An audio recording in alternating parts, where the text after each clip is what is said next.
all please stand for the Pledge of Allegiance?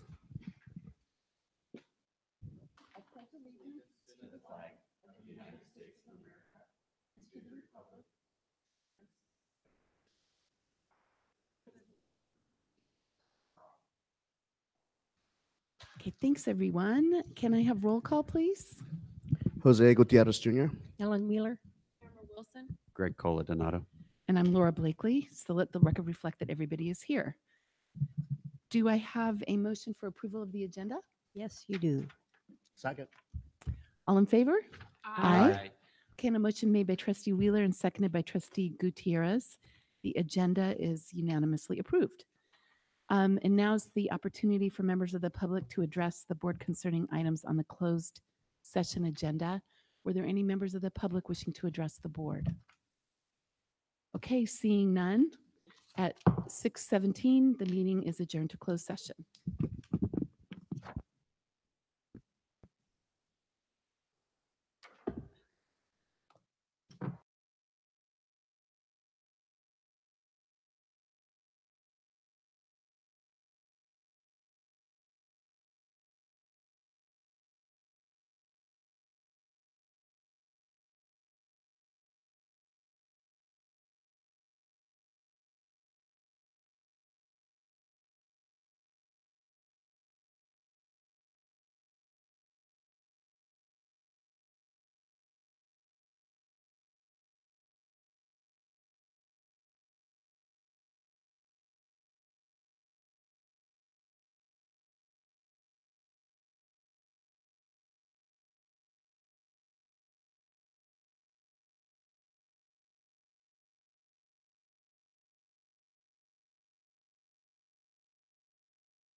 cold in here? It always gets cold in here. I hope that I hope the new meeting room they have heat. I think they're trying to just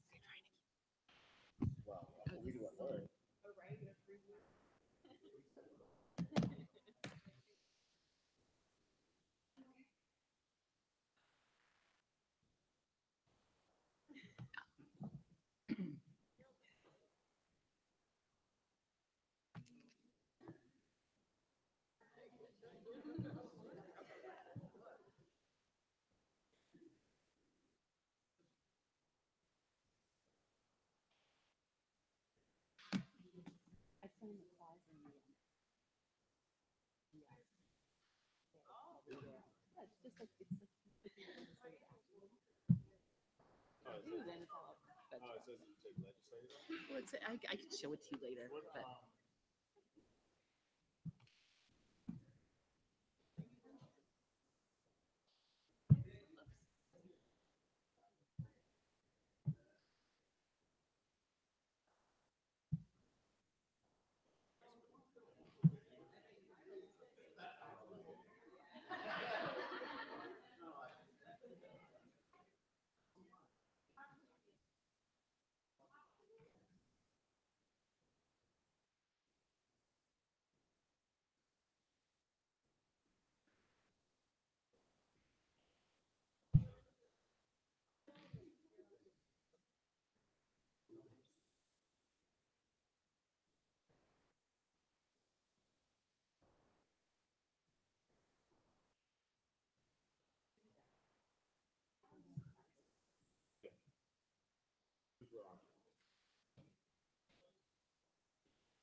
Yeah, it says or proposes legislation, but you know.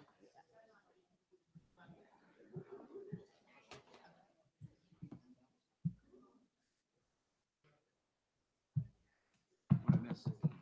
Nothing. Okay, let's do it.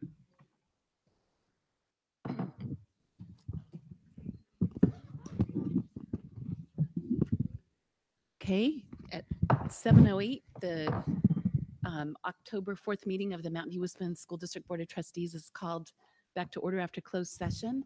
And I'd like to report that no action was taken in closed session.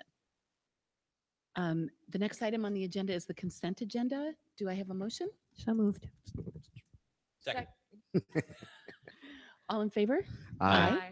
Okay, and a motion made by trustee Wheeler and seconded by trustee Coladonato. The consent agenda was approved unanimously. Okay, now we have communications. Are there any members of employee organizations here that would like to speak before the board this evening?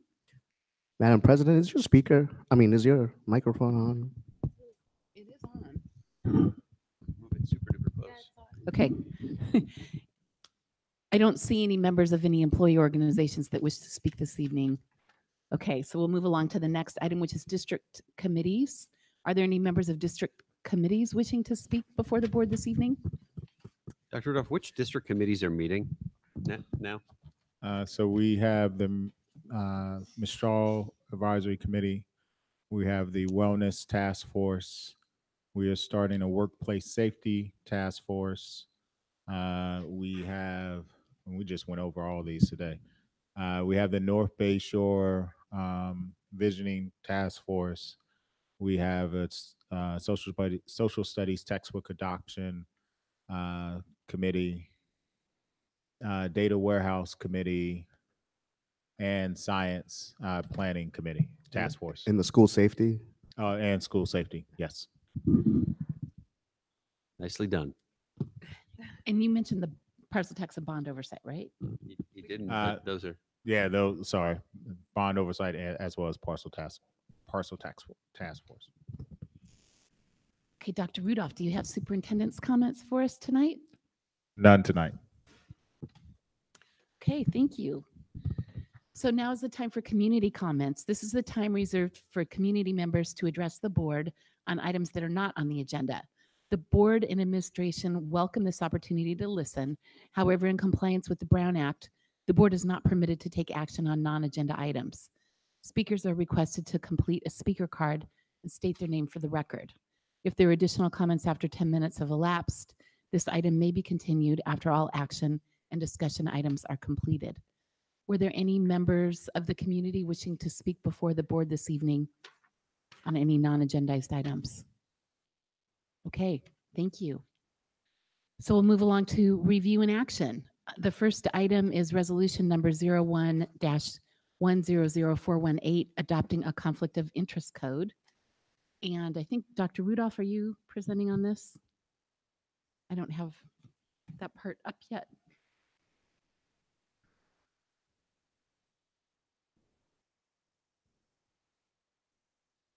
Oh, it's Kathy Bauer. I'm sorry. Isn't that? Oh, no. I'm one off. Did I jump ahead? No. Okay, the online thing is out of order. Sorry about that.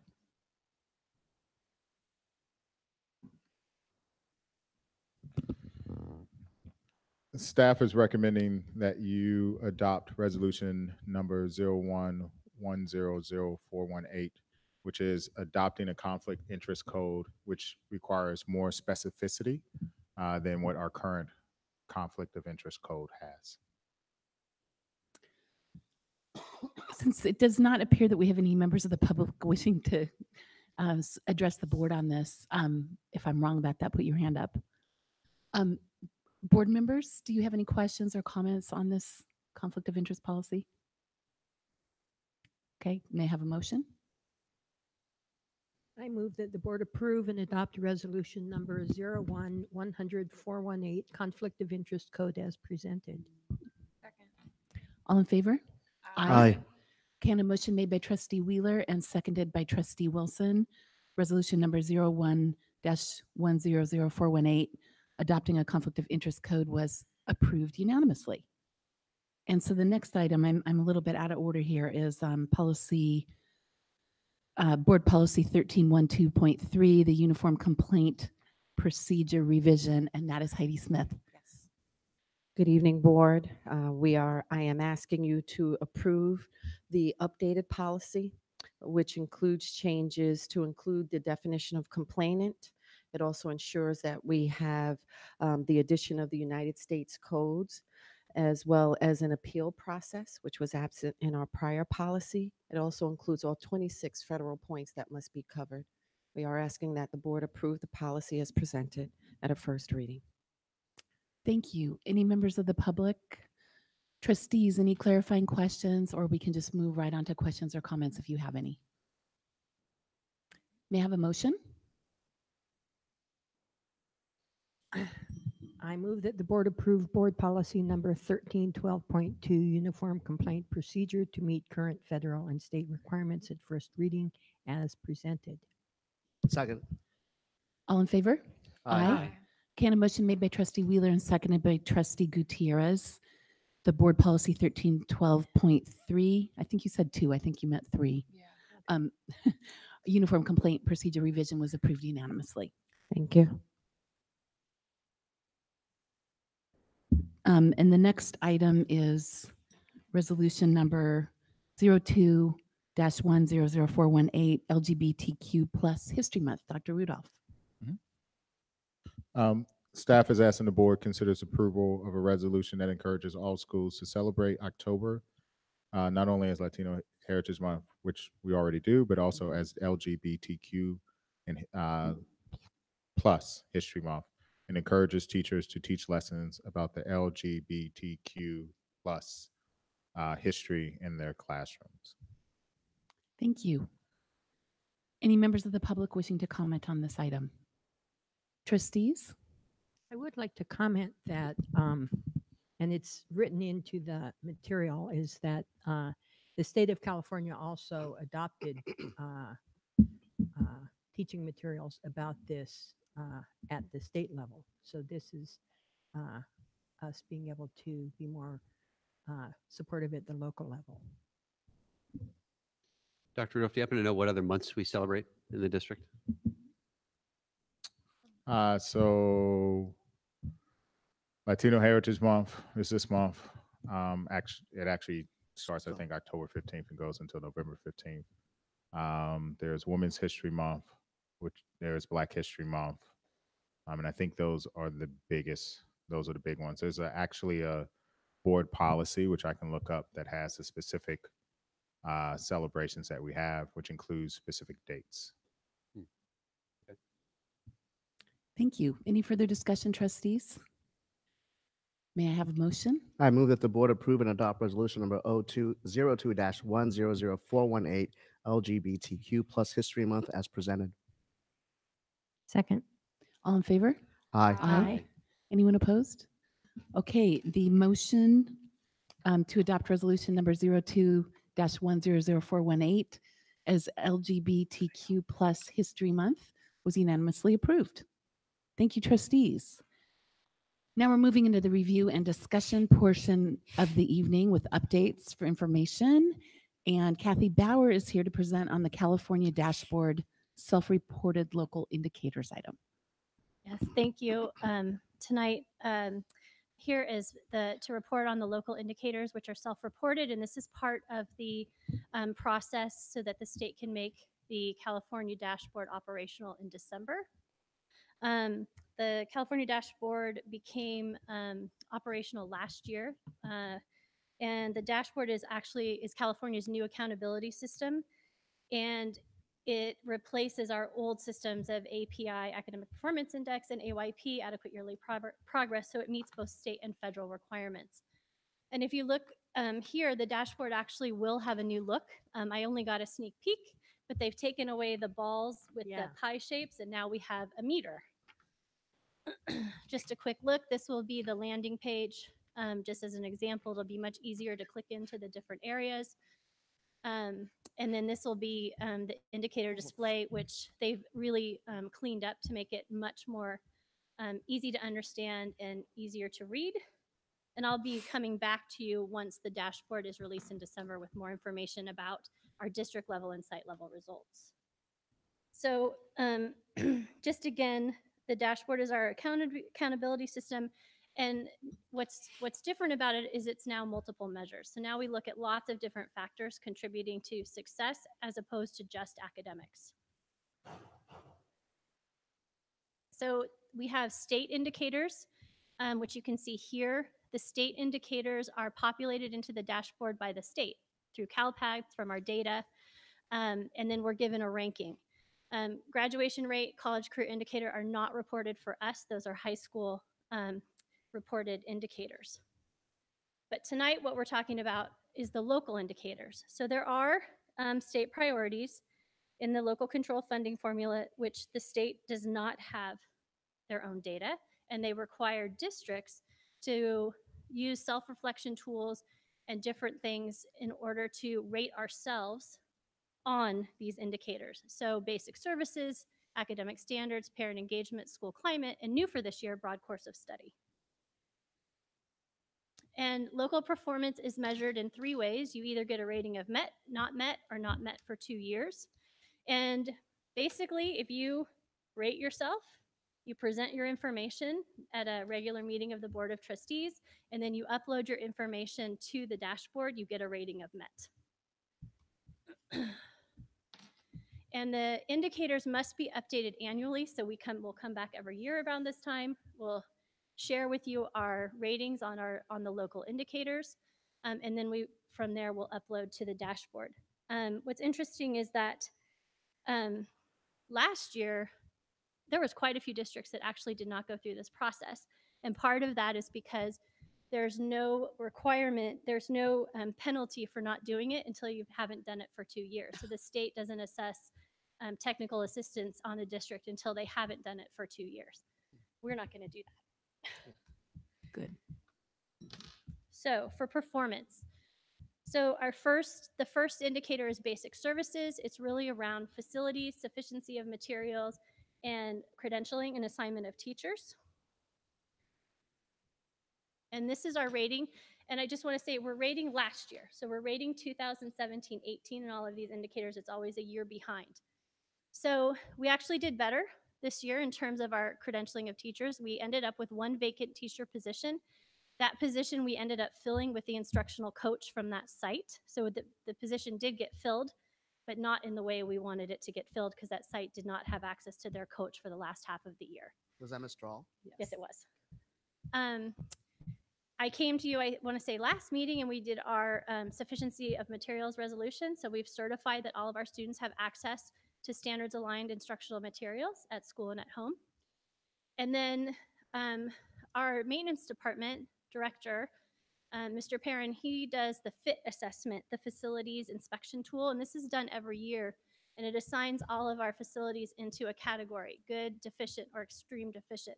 And we're actually doing better than we did last year. We have a lot more facilities in good repair and less in deficient repair.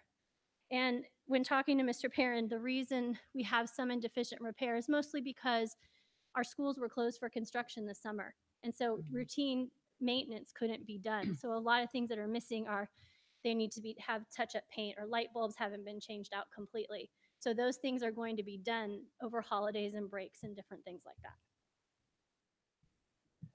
State Priority 2 talks about implementation of state academic standards, and we rate ourselves on the scale that you can see here, ranging from we're just dipping our toes into this in exploration and research, or we're fully implemented and we have a sustainable model. So the first category is providing professional learning for teaching on the recently adopted academic standards. So we have English language arts, English language development, and mathematics, which we're in the full implementation mode. We do provide professional development, and we have over the course of the last few years. We're still in the initial implementation with next generation science standards and history social science. We've actually done more work in both of those areas at the middle school. The middle school teachers have been getting professional development in next generation science standards for several years now. And our social studies teachers started at the end of last year getting support from the History Social Science Project. The next one is on our progress in having instructional materials that are aligned to standards. Again, we adopted language arts and English language development materials. We have mathematics materials. We are going to be in process this year of adopting social studies materials, and next generation science materials won't be, the adopted list from the state won't be available till either the November or the January meeting of this year. Next talks about implementing policies and programs to support staff in identifying where they can improve. And again, this kind of goes along with adopting our materials. They have the materials, and then we work with our staff to help them. We use our coaches for this and our site administrators to work with teachers in identifying areas and then providing them support. Again, going back to next generation science and history social science, we're just not as far along.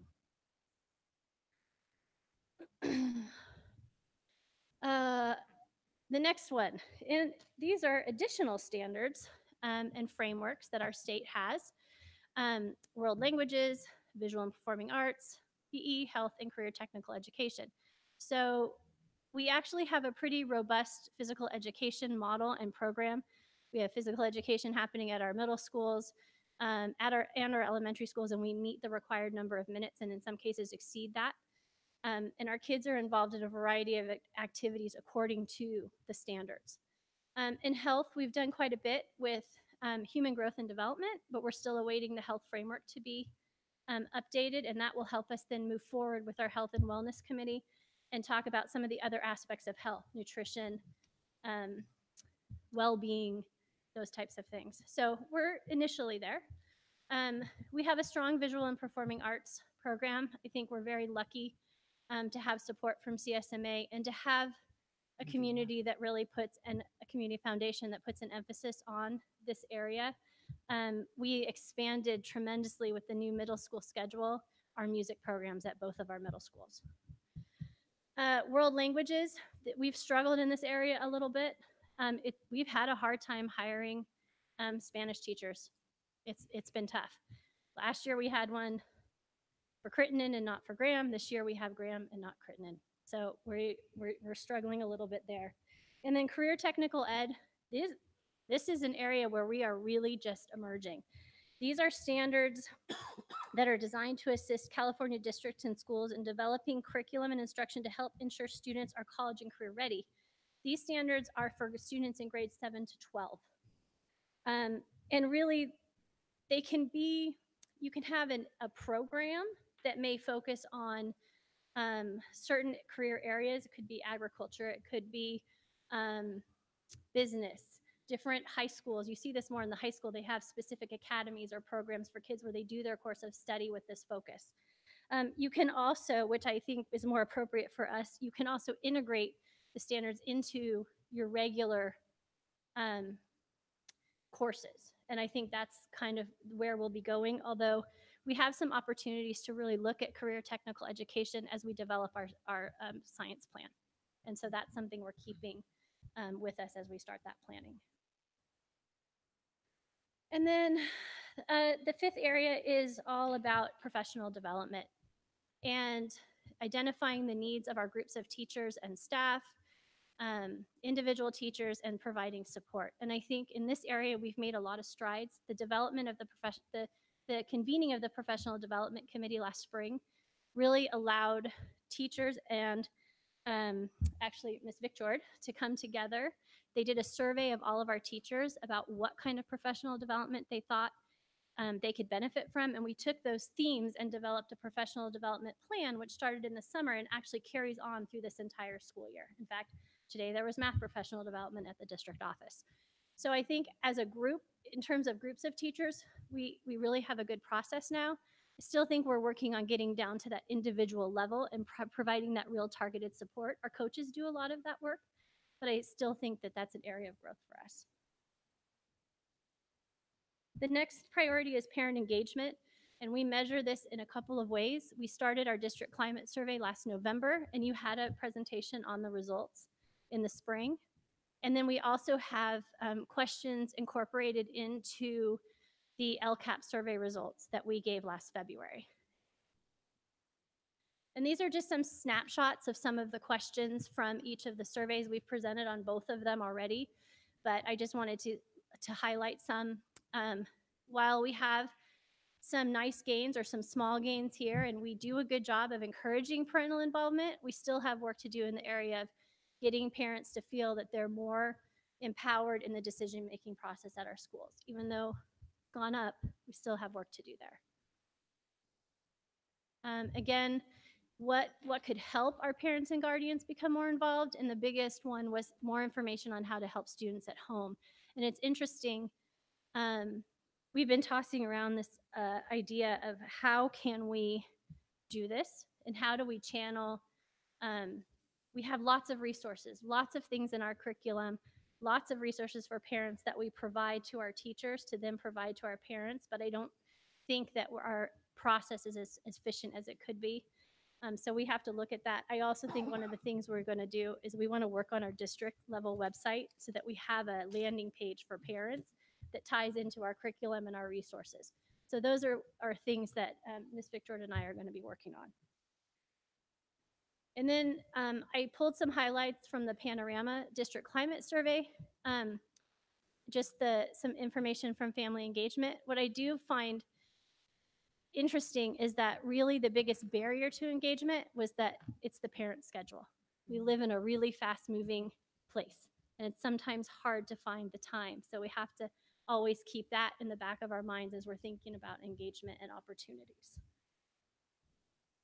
State Priority 6 is school climate. Again, same two measures, our climate survey and our LCAP survey. The climate survey is directed at students, and it's really only required that we do it once every other year. We do it every year. So just some highlights. We have some high marks from our students in terms of climate on the LCAP survey.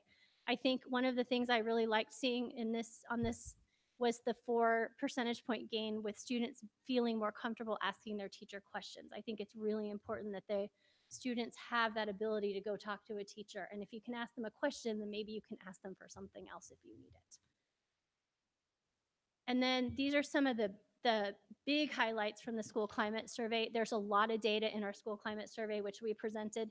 I just wanted to share a few of the highlights. Again, we have some nice scores in terms of rigorous expectations and school teacher relationships. We still have work to do on school belonging and making sure that students feel like they're a part of our campus and a part of the school. And then state priority 7, the last one, which is new, broad course of study, new this year. And broad course of study refers to these different areas in education code. So for grade 6, it's the core areas and then includes visual and performing arts or anything else that may be prescribed by you, the governing board. And then for 7 to 12, you can see again, it's the core subject areas, but then the additions of foreign language, visual performing arts, career technical education. And then the dashboard asks us, how do we track that students get a broad course of study? And so we have our daily class schedules. We can pull up where kids are, what they have, both in PowerSchool and teacher created. We have, our schedules for art and music. All of our kids in the elementary get art and music classes. They all get physical education. And then we've added our response to instruction program for all of our elementary schools. And then we have for health right now, in human growth and development, our puberty talk program. And then for middle school, it's very similar. It's really done through our PowerSchool and tracking the schedules and making sure kids have what they need and are getting an elective and getting response to instruction. And then we have our elective catalogs. And the middle school for health, we have our Team Talk program. And then it asks us to summarize how students are doing. And I would say in 17-18 for elementary, in general, our students have a basic broad course of study. Do we have work to do? Could we make it better? Absolutely. And I think you'll see that in the next steps. I think the science plan is going to really be able to improve what's happening in our elementary level and provide our kids more opportunities. And then in the middle schools, we had some issues in 17-18. We didn't have a foreign language teacher at Graham. Not all students had a one-choice elective last year because and we knew this, we were changing the schedule. And we didn't have response to instruction at the middle schools. So again, just summarizing, our middle school schedule last year was not supportive of our English learners and our students with disabilities. We haven't done enough with learning about career technical education and how we're going to integrate it. And then again, the Spanish teacher for Graham. And so then it asks, well, what did you do this year? So what did you learn and what did you do?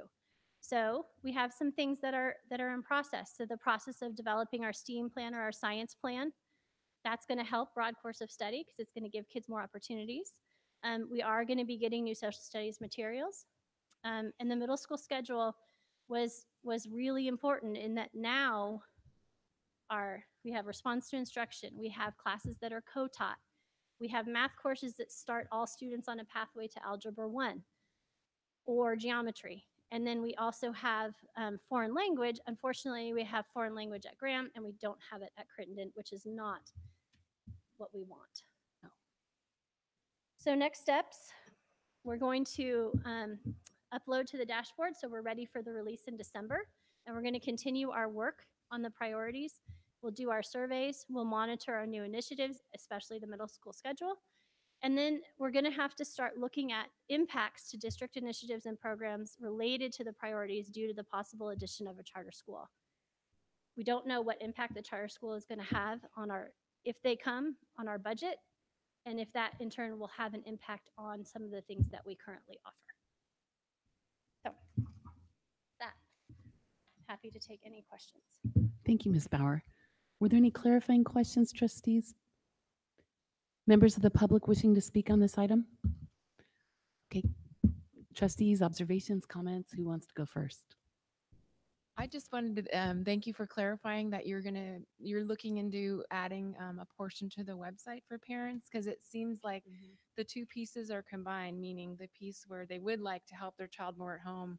And I think in some ways that helps them feel a part of the school, which is prohibitive given their schedules. A lot of the opportunities to feel included are just really hard for working parents. I understand that piece. And that you outlined that was really helpful for me, because that kind of stood out for me as something that we could we could grow on and do a little bit more with. So thank you. The only thing I would ask is, as you work on that, it would be nice for when the English version of that page is up, that the Spanish one be up as well at the same time. And speaking of Spanish, what is so hard? Why is it so difficult to find a Spanish teacher? Graham last year, Crittenden this year. So I'll tell you what I think, and if Ms. Geisels wants to add, but I think partly because they have to have a single subject in the foreign language, and not everybody wants to go in and get a single subject credential in the foreign language. We compete with the high schools. The high schools pay a lot more money. It's just the way the funding structure is in the state. And so a lot of times our single subject language teachers opt to go to high school instead of going to middle school. Those are but two of our. That's And- true for like issues. math, and that's true for lots of things, I guess. Mhm. But there's just not that many. The pool of the supply of Spanish teachers is just lower than the demand. Yeah. Like, Yep. whereas there's enough math teachers, enough whatever And- science teachers. And Trustee Caldwell, last year, the Spanish teacher was actually a half-time position, which makes it even harder to fill. And so this year we went to a full-year position. We did have a candidate at the beginning of the year. However, that person decided to take another job that paid more at the very last minute. And so we had spent a lot of time working to get that person into the district. However, once they decided to take a $20,000 bump, there was pretty much nothing that we could do to stop them. So if there's not enough teachers to go around and we want one, what can we do to pay them enough to come here? So we are now going to offer signing bonuses for BCLAD, because we have the same issue there. BCLAD teachers, special ed, as well as Spanish. And then if there are any other hard to fill positions, it is in our collective bargaining agreement. Currently, our sign-in bonus is $6,000 spread out over 3 years. So the idea here is that we want them to commit, and we pay it out in $2,000 each year. We want them to commit to being here. And so we don't want to give them the $6,000 up front and then they turn around, they walk away. Every year we look at that approach to see if we need to raise the amount. And we've even heard there are some districts in the East Bay that have used even more incentives to entice teachers to stay. Like what? There are some districts that actually pay off student loans as an enticement. Those are truly hard to staff districts, a lot harder than ours, and their salaries are a lot more depressed. But there are other options out there that we can look at. I think part of this is Mrs. Geisels has done a great job of expanding our search. We go to more schools than what we've ever done. We used to just go to the county fair. Last year, I believe we went to 4 colleges. And then we plan on expanding. And some of them you have to apply to get in. And so we got the list pretty late. So we plan on applying. And then others we have to actually, so for instance, UC Davis, had a lot of teachers that would have met our requirements. However, they did not want to move down to the Bay Area because of the cost of living. And so we have to find other ways to entice people to move to an expensive area so that they don't get the shock of, being somewhere where the cost of living is a lot lower and then coming here to the Bay Area where it's the highest in the nation. Okay, thank you. Do we have any tuition reimbursement programs for people that are already here and like teaching here that might We- entice them to? We do No. not. We do not. We do pay for one of our enticements also is that we are one of the few districts that actually pays for teachers to go through the certification process, the BITSA. And so we cover that completely, whereas other districts require their teachers to pay for it up front. So that is another way that we try to offer a benefit. And we do that for all staff, not just for our hard to staff positions. Thank you. I know we all want to see a Spanish teacher at both the middle schools and appreciate everything you're doing. But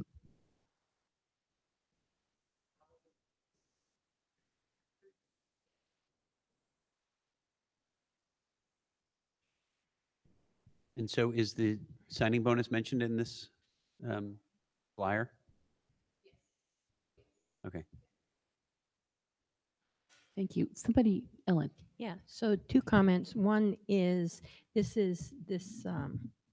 presentation is an example of a lot of the trustees sent in questions ahead of time, and we got written responses. And with our new system, those written responses will be posted on our website, including having them translated into Spanish. So I think it's an example of how this system is working well. So thank you for providing the answers that to the questions we asked. And the second is regarding parent engagement. I know that we work with Parent Engagement Institute at Foothill College. Are they helping us with reaching out to parents and with strategies to engage parents? We do work with them, and we do have several programs with them. So they, in the summer with Stretch to Kindergarten, they have a parent education component, and they work with parents to try to get them to understand how they can be involved and start slowly by doing it at in the summer program. And then Mrs. Smith coordinates family engagement programs that we do. We run at night and try to build skills for the parents, but also help them understand the opportunities that are available to them to get involved. So we do work with them really closely, and they are a great resource. You know what? Based on what you said, I like the idea, but I think that we repeat this too much. I think it would be nice if we would just have it be posted on the agenda and on the website, saying that we ahead of time receive the agenda. We then send questions in. The questions are then sent back to us with answers, and then it's posted online. I think if we had that available on this, and if we had it available on the website, then we wouldn't have to keep saying that almost at every meeting. Okay. You Just an mean idea. printed on the Yeah. agenda? Yep. For the board questions that we get. Right. Gotcha. Good idea. Thank you. Yeah, and I know it. We can keep saying it and saying it, but I know some of the people that watch at home say we can't see the handouts or the PowerPoints, but they are available online. So, okay, thank you very much. So the next item on the agenda is surveys. Dr. Rudolph.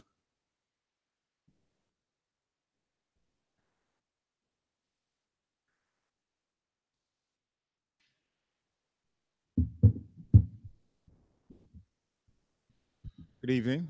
So one of the requests from early last year was a deeper dive into the types of surveys and the data set we use.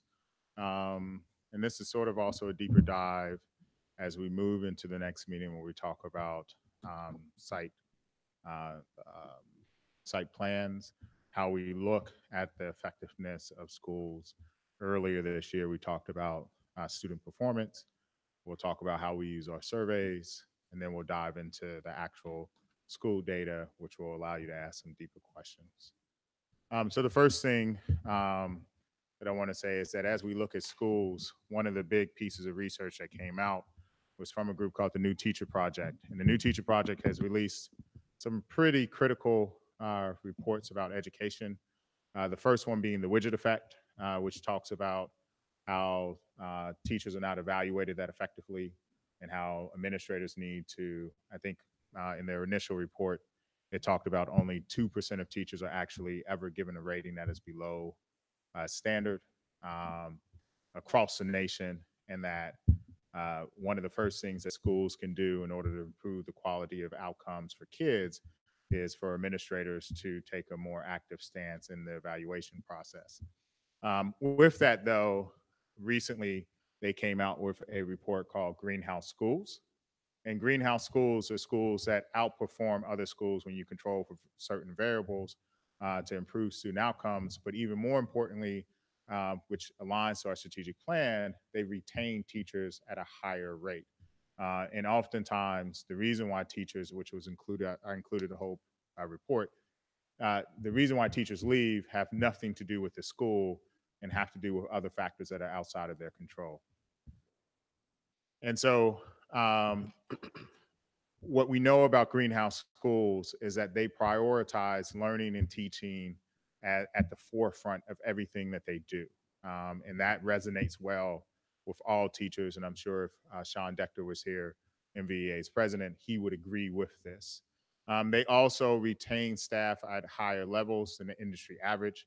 The average turnover is 38%. Greenhouse Schools retains, when you control for all variables and look at similar demographics of schools, their turnover rate is at 18%. Still not where we want it to be, but obviously it has a greater impact there. And they also have higher student achievement results. And so where we see alignment with the strategic plan in our human capital goal is the first thing that you see is that Greenhouse Schools talk about that there is a high bar for hiring, right? They want to make sure that we don't just do cattle calls and allow anyone to come in. There is a focus on student learning. We have become a more data-driven culture in our district over the last couple of years. And so we want our teachers and our staff to look at all data points to make informed decisions about how to improve outcomes. And I do believe that that is a large part to why we've seen such gains over the last 3 years to improve our student performance. There is real instructional leadership, meaning that that the principals are at the forefront of assuring that that is the priority of the school as opposed to the other things that can take place. There is better professional development that takes place, and I'll tell you how we measure these things. And then there is a response to good and bad behaviors, but specifically good and bad behaviors amongst teachers. And that deals with the evaluation process. And so when you think about that for a second, and it's, well, how do you measure these types of things? A lot of this actually comes out or it bears fruit in the surveys that we use to understand, is there a focus on learning? Do we see professional development? What type of feedback are teachers getting? And how do we improve that?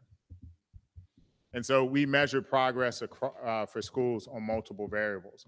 There is not one item that we use to measure performance on a particular school. We use a multitude of items. We look at student performance, we look at growth, we look at discipline, we look at survey results, we do observations. For instance, today I was at their call observing classrooms with the principal. We look at attrition rates. We look at the teacher survey results. We look at the dashboard ratings. We take everything into account. We even look at the number of incidents that occur, safety incidents that occur for students as well as for adults. All of those items are taken into account as we're looking at what is actually taking place at a school. But our surveys are really helpful data points that allow us to understand sort of the qualitative aspects of a school. So oftentimes we use survey results to assess program efficacy, to make sure that we're aligned. We look at it to measure climate and culture. We look at it for alignment to the strategic plan, and it also provides us with a baseline for new initiatives. We even do surveys on our professional development that we offer, and we also worked with Hanover. We just revamped our exit surveys so that we have a more robust one. And then we just recently, using again Hanover, created a survey for our IEPs process so that we can get more parent feedback on what the IEP process goes. And all that information is then filtered through and combed through to understand how we are performing as a district.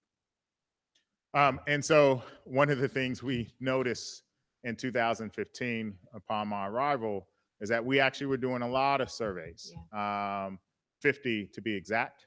Schools were conducting surveys and then district was conducting a survey, and then we would turn right around. And so almost every other week, we had a different survey taking place. And actually, if you think about it for a second, 50 surveys, even if you give one every week, that is pretty much the whole year. And then over the course of the years, we started paring them down and reducing surveys. We started moving away from site surveys and understanding what the sites are looking for to understand their needs. And we have now moved it down to 12 big surveys that we do, which I'll talk about in a second.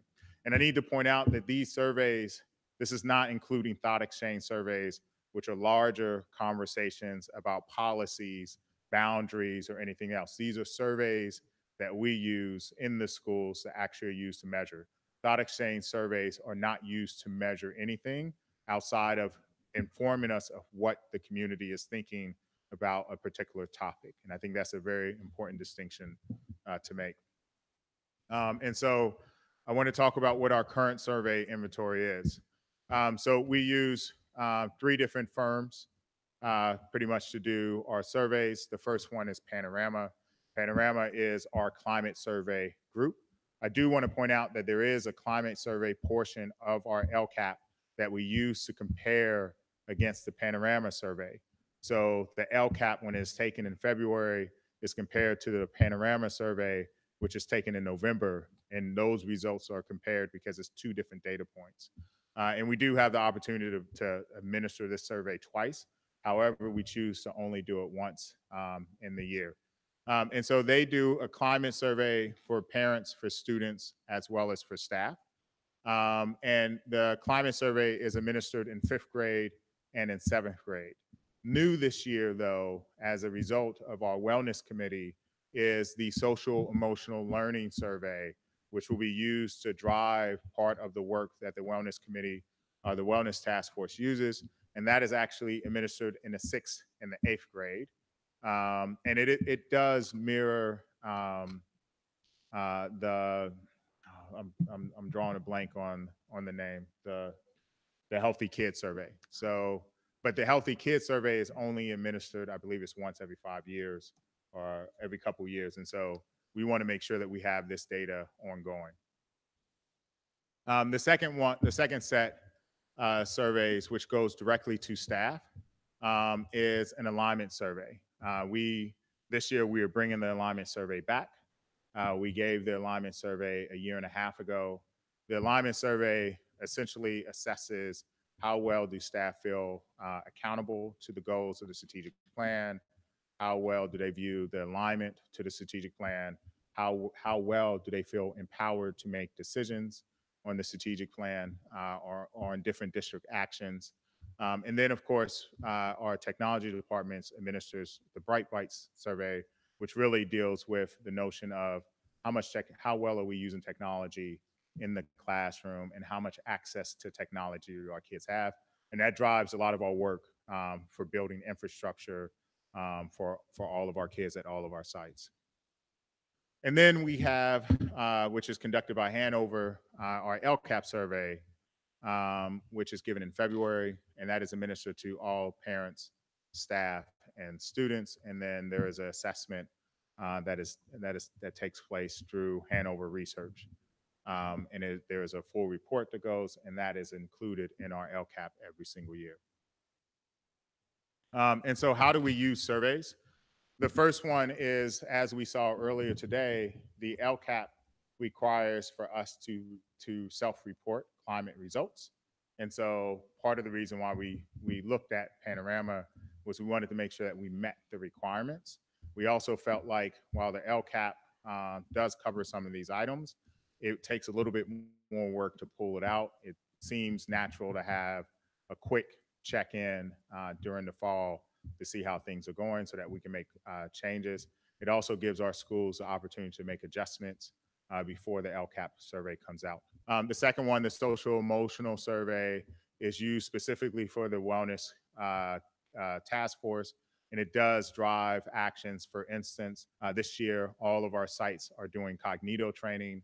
Cognito training is training for suicide prevention. And so that social emotional learning survey will provide us with direct information about how prevalent suicidal tendencies are within our district, and allows us to make adjustments. The alignment survey comes out. We use this every other year. It measures how closely our actions align with our strategic plan goals. Technology measures the rate and use of and efficacy of instructional technology. And the LCAP is required by law for us to administer. And of all these surveys, the LCAP is the oldest survey that we use. It is the one that we have the most robust information on. We've used it every year since I've been here. And so the first thing I think that's important, and we talked about this last year, is that there is no one survey that defines anything. Surveys are data points. That is simply it, is a data point at a particular time. One thing that we talk about in leadership team all the time is that data tells a story, but it does not tell a lie. And so it allows us to understand what is actually taking place, but it does not mean that it is the whole truth. It just means that this is what's taking place at this given moment. The LCAP, the climate, the alignment survey, and the MVEA survey data, which we get after they administer it, and they use that before they start the negotiations, are only used to hone in on what is taking place at a particular school. And then we support that by what we actually see. Every week in our cabinet meetings, we report out which schools we've attended, and we also report out what we are seeing at those particular schools, and if there are red flags or if there are things that are great for us to see, we send staff to follow up and sort of to either praise or to look for opportunities of growth. And I think the other piece of this is that we've also, and I think this is the most important part, 50 surveys is a lot of surveys to administer in a given year. And so the intentionality of reducing that down to 12 was really important for us. It would be nice if we could lower that even more. But I think the number of surveys that we have is actually pretty adequate, considering that some of them actually take place at the exact same time. For instance, the Panorama survey is actually 4 different surveys all at once. When you look at, they're all administered during the same week: the social emotional, the parent survey, the student survey, and the staff and teacher survey.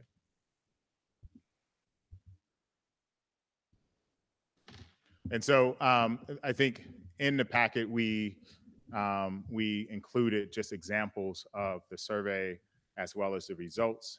I understand that there were questions about how the survey data is presented or how the surveys are used. And those came out last year. And so while there may be concerns about, for instance, one of the comments that came up in the Panorama survey is that if you look at the bar that they have right below, which says somewhat effective, the numbers tend to increase. That is true for all of us when we look at all of our survey results. However, what the Panorama survey does do is it shows us how many people are actually on the fence and serves as a data point for what areas we can do to improve our performance. The same holds true for each site receives a copy of their LCAP survey that they can use. So it's broken out both by the district, and then it's driven down to the individual school that they can use to help design their site plan. And we utilize those results just as one piece of data to inform us about what's taking place, and then we measure it over the course of time. Thank you. Any clarifying questions, trustees? Members of the public wishing to speak on this item? Okay, who wants to present observations or comments or ask questions first? Greg, you look ready. No. Oh. No. Thank you for offering. Someone else. I'll just comment, I really like the intentionality. I mean, 50 surveys, it's great to collect data, but how do you have time to even sift through that much information given the staff hours and all the other responsibilities people have? So I really like that it's pared down. I get that it's not monthly, but it does sort of balance out with 12 Right. to the year. Yeah, and one of the things we noticed was we were sending out surveys and no one would ever look at the surveys. Yeah. One of the good things both about the Panorama survey as well as the Hanover survey is we can drill into it and look at what specifics items come up. So for instance, at one of our particular schools, we noticed that our Vietnamese parents were actually complaining about access to language. And so that's a very interesting piece to look into because we actually don't have a very large Vietnamese population at all of our sites. And so how does this particular site support Vietnamese parents? And so that's the information that we can drill into. But a large part of the early lifting is either done by Hanover or Infinity or Metrics or Panorama. And so that allows us the access points, and then we move forward. The first year that I got here, it was almost a survey every week, and no one knew what was taking place, nor were surveys actually being used, except for the LCAP. The LCAP, because it's the one survey that we had to do, that information was really looked at with some real care. But the other surveys weren't. Bright Bites was another one because it's directly with the tech department. So you're right. We wanted to be very intentional, and we also want to make sure that we're using the data. And we do take these data points into our evaluation. I know one of the questions that came out this week was about the superintendent's survey. That superintendent survey actually encompasses all of district staff leadership. And so that is a topic of conversation for Dr. Clark. When I submit my evaluation to you, I include that information, Mrs. Bauer, as well as Mrs. Geisels. And we do talk about, as a group, even though it says DOSUPT, the survey questions actually ask how district leadership responds to particular needs. And so as a group, we take ownership of that particular thing. And then within their own departments, Dr. Clark's department reports on their feelings about but they're the only ones who take it.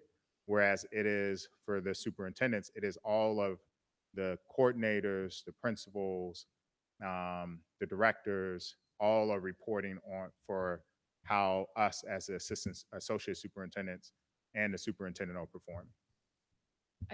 Just two other things I just want to address is that, again, and to reiterate, that none of these surveys are single decision points. We Correct. don't take any information and say we're going to make either a school site decision or a staffing decision based on them. Correct. So I just wanted to bring that up. And also that the 4+ firms you mentioned are recognized research firms that they have people educated in the linguistics, the semantics, because I know how you ask a question can often frame the response you're going to get. So we are not crafting these. The district is not crafting these. Correct. These are private agencies that we contract with Correct. that are very well aware of how to run these and what the information means, and even how to set up those different metrics, like somewhat, very Correct. much, likely, or whatever the verbiage that they're choosing. Correct. If we were a district like LA Unified or San Diego, we would run our own data department. And that data department would be in charge of administering surveys. We would have a psychometrician on staff who would know how to craft the surveys. We would have statisticians who were trained in how to run R squares. And it's not that I'm not trained in doing it, but it's not something I do every single day. There will be someone who would look at the correlation and the validity of each one of these. Right. By contracting out, we don't have to do those things, but these surveys are referenced and normed across multiple districts and across the United States. And so that eliminates a lot of the legwork that we would have to do to create the survey before it's administered. And oftentimes these surveys have already went through the IRC, which is the review process that you would have to use for any survey that's administered onto individuals. And that comes out of the syphilis, the Tuskegee trials. There was a result of that. Right. So we don't have to do any of that legwork because we're a Right. small district. We can contract it out.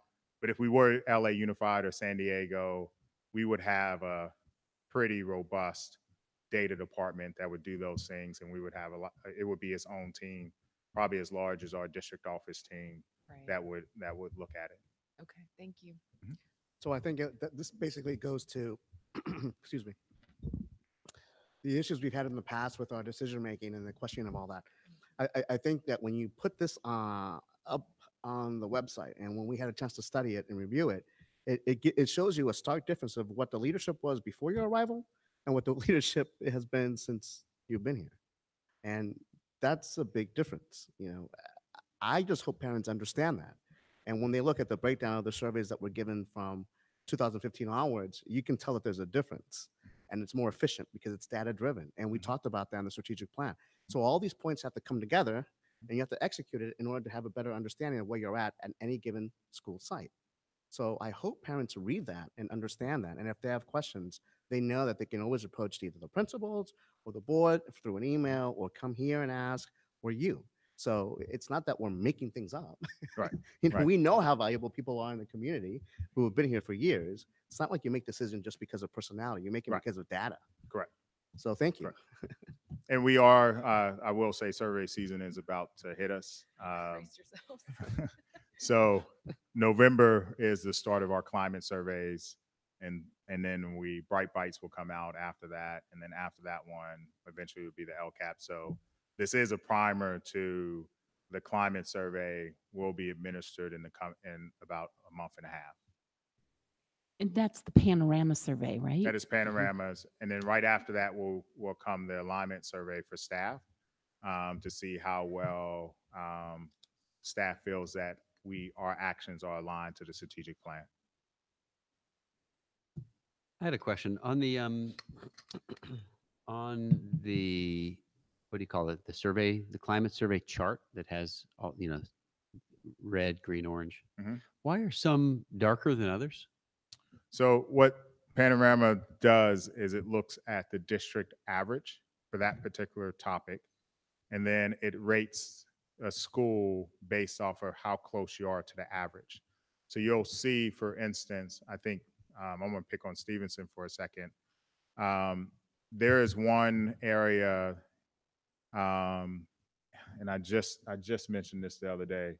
I think it is on professional or school leadership is actually where it's at. So it's actually, I think, 60 something percent, Mhm. which is actually pretty high compared to other ones. However, the average is even higher than that. And so to get the real green, you have to be somewhere in the 80s, I think it is.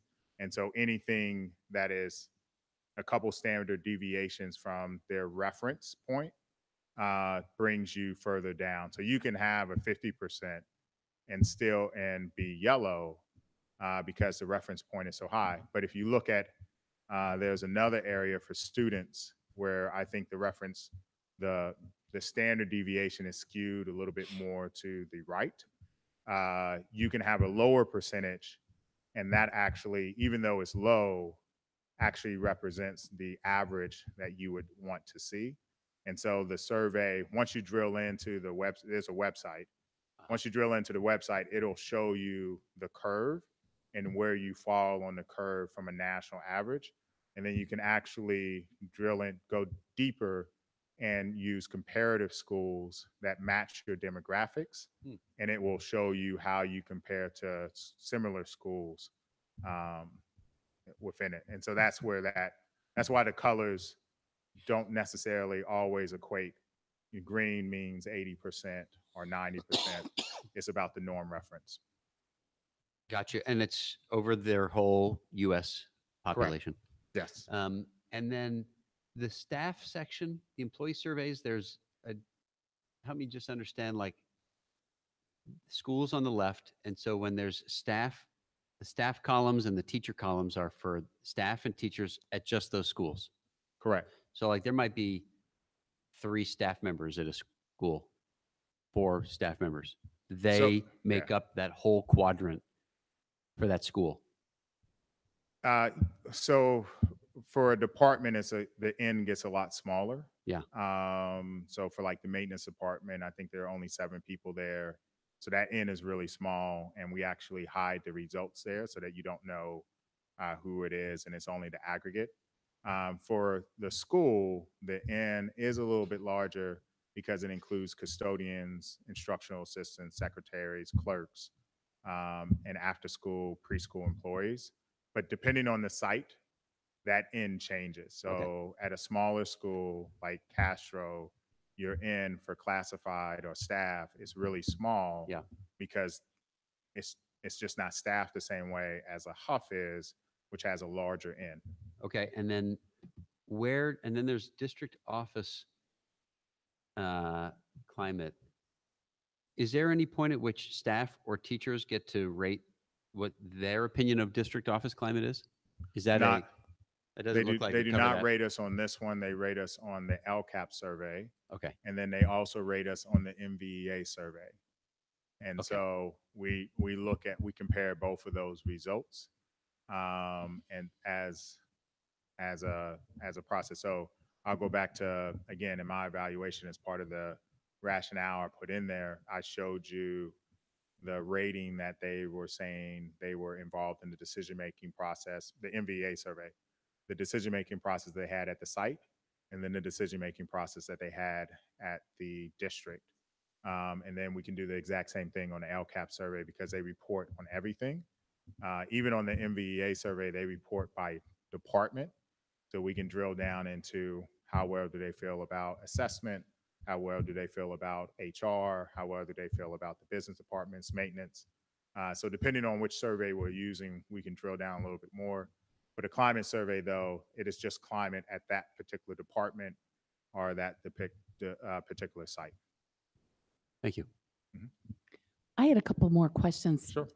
Mostly driven off of that chart with the orange and green, and some of the other surveys. The professional learning in general was, I think people weren't as happy with it, and the new teacher induction. And I know Ms. Bauer just said that you were working on a new program over the summer, but what efforts are we taking to make sure, or hopefully make sure, that the scores improve there in the coming year? So I'll give you two examples. The first one is this year was the first year that we actually created professional development series. So instead of just taking a one-off and offering it 20 times, we created a series that goes year round about a particular topic so that teachers can learn more. And that was some of the feedback that we got, that teachers are not really appreciative of one-offs. And so we adjusted our approach that way. We also, just today, I had a conversation with a teacher at TheraCall, and she was talking about the professional development and how in the beginning she thought things like PSYOP and the new curriculums were overwhelming, but that she now sees how they all sort of connect and that she appreciates the intentionality because, for instance, with PSYOP, instead of doing it all at once, which is what Pearson recommended, we made an intentional decision to do it over the course of 3 years. And so we're in year 2 or 3. And so she appreciated that because it gives her the time to learn something and then really to practice. And then the site plan, you will see they have PSYOP strategies that they employ as a part of their approach to deal with EL students. And so what we're seeing is sort of a change in approach or response about how professional development is. At the same time, though, even at our best sites, there's always an opportunity to improve professional development. So at one school, the staff has a great amount of, reports a great professional development series that is led by a principal. However, the classified staff states that there's hardly any opportunities for professional development.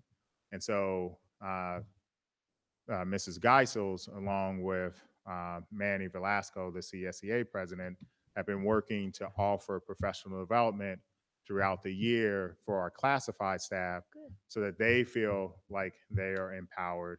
And even within our special ed department, we're looking at opportunities to reduce the contracts that we have with behavior technicians and offer a pathway for our instructional assistants to possibly become certified for that. And so that's going to come up when we start doing negotiations about how we create that. So we are taking these survey results very seriously. We have a lot of work to do when it comes to professional development for our classified staff versus our teachers, but the survey results are informing us that we still have some room to grow across the board. I'm glad we're working on that, because that was one of the things with the leadership in the greenhouse schools, right? And the professional development. I love that greenhouse schools report, by the way. I love to try to make all of our schools greenhouse schools. Yes. And the other thing that I had noticed through the variety of survey materials were that special ed and then also the high performing students, that there was room for growth. And I know some of the things that we've done in those areas, the co-teaching at the middle schools, or that we're implementing this year, and in the new middle school schedule with more room for electives and differentiation. But do we have other things that we're doing to address those issues? That's a great question. This is when you look at how we utilize survey results.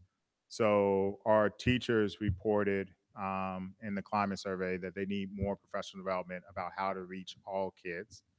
Then we triangulate that with what they report in the LCAP survey, which they say the exact same thing, that they have more, there are more resources that they need to address all kids, specifically our highest performing and our students with disabilities. And then in the teacher survey, we saw similar results. And so last year in our LCAP, we actually revised our goals to include strategies to help teachers both address the high needs students as well as our students with disabilities. And so things like more professional development through the special ed department, co-teaching is obviously a strategy at the middle schools, as well as the professional development series that takes place. And then some of that even carries over into the work that Mrs. Bauer and her team does with instructional coaches to provide supports on a day-to-day basis at the particular sites. So all of those, so triangulating those survey results has allowed us to dive in to what improvements we need to make when it comes to professional learning across the board. And I will say that we see similar results with our classified staff, who mainly deal with our students with disabilities, that we needed training. A year and a half ago, our bus drivers actually reported a similar thing. That led us to do training for our bus drivers on how do they deal with students with disabilities and provide additional supports there. And so those responses come directly from survey results that inform us that there's an opportunity for growth or for change that wouldn't be afforded if we just went off of anecdotal records or through observations. Good. Well, I'm glad that we're responding to the survey data, and I look forward to the improvement. And, you know, in future years, it might be helpful to do a year-over-year one. Correct. Okay. Correct. So with the Panorama survey, because this will be our second administration of it, we will be able to compare results from year to year. In our LCAP survey, we actually do compare the results. And so we were able to track how well parents and staff members felt that they had in the decision-making process, how they rate discipline, the climate, professional development, and learning. So we do report out the year over year. This will be the second time we've administered the alignment survey, so we will be able to track growth at each one of our sites, regardless of whoever the leader was. So the more we utilize these surveys consistently, the more times we administer them, the more accurate they become, as well as the more data we get to see, are we trending upwards, or do we need to make some additional changes? Well, and I assume that the principals are involving the staff when they meet with the staff, because that was another area that staff didn't feel like they had much input. So Right. that would be helpful to like take it back and Right. what can we do better? Right. So each last year when we gave out the climate survey, each principal then went through and looked at what some of the results are, and then each principal actually took the surveys back to their sites to have conversations about, so what does that mean? And then this year, as part of our goal setting conference, if there were opportunities of growth at that particular site, I cited those as one of the goals that a principal should look at. So, hey, we noticed that feedback is an opportunity to growth at this particular site. We've noticed this over a couple of surveys.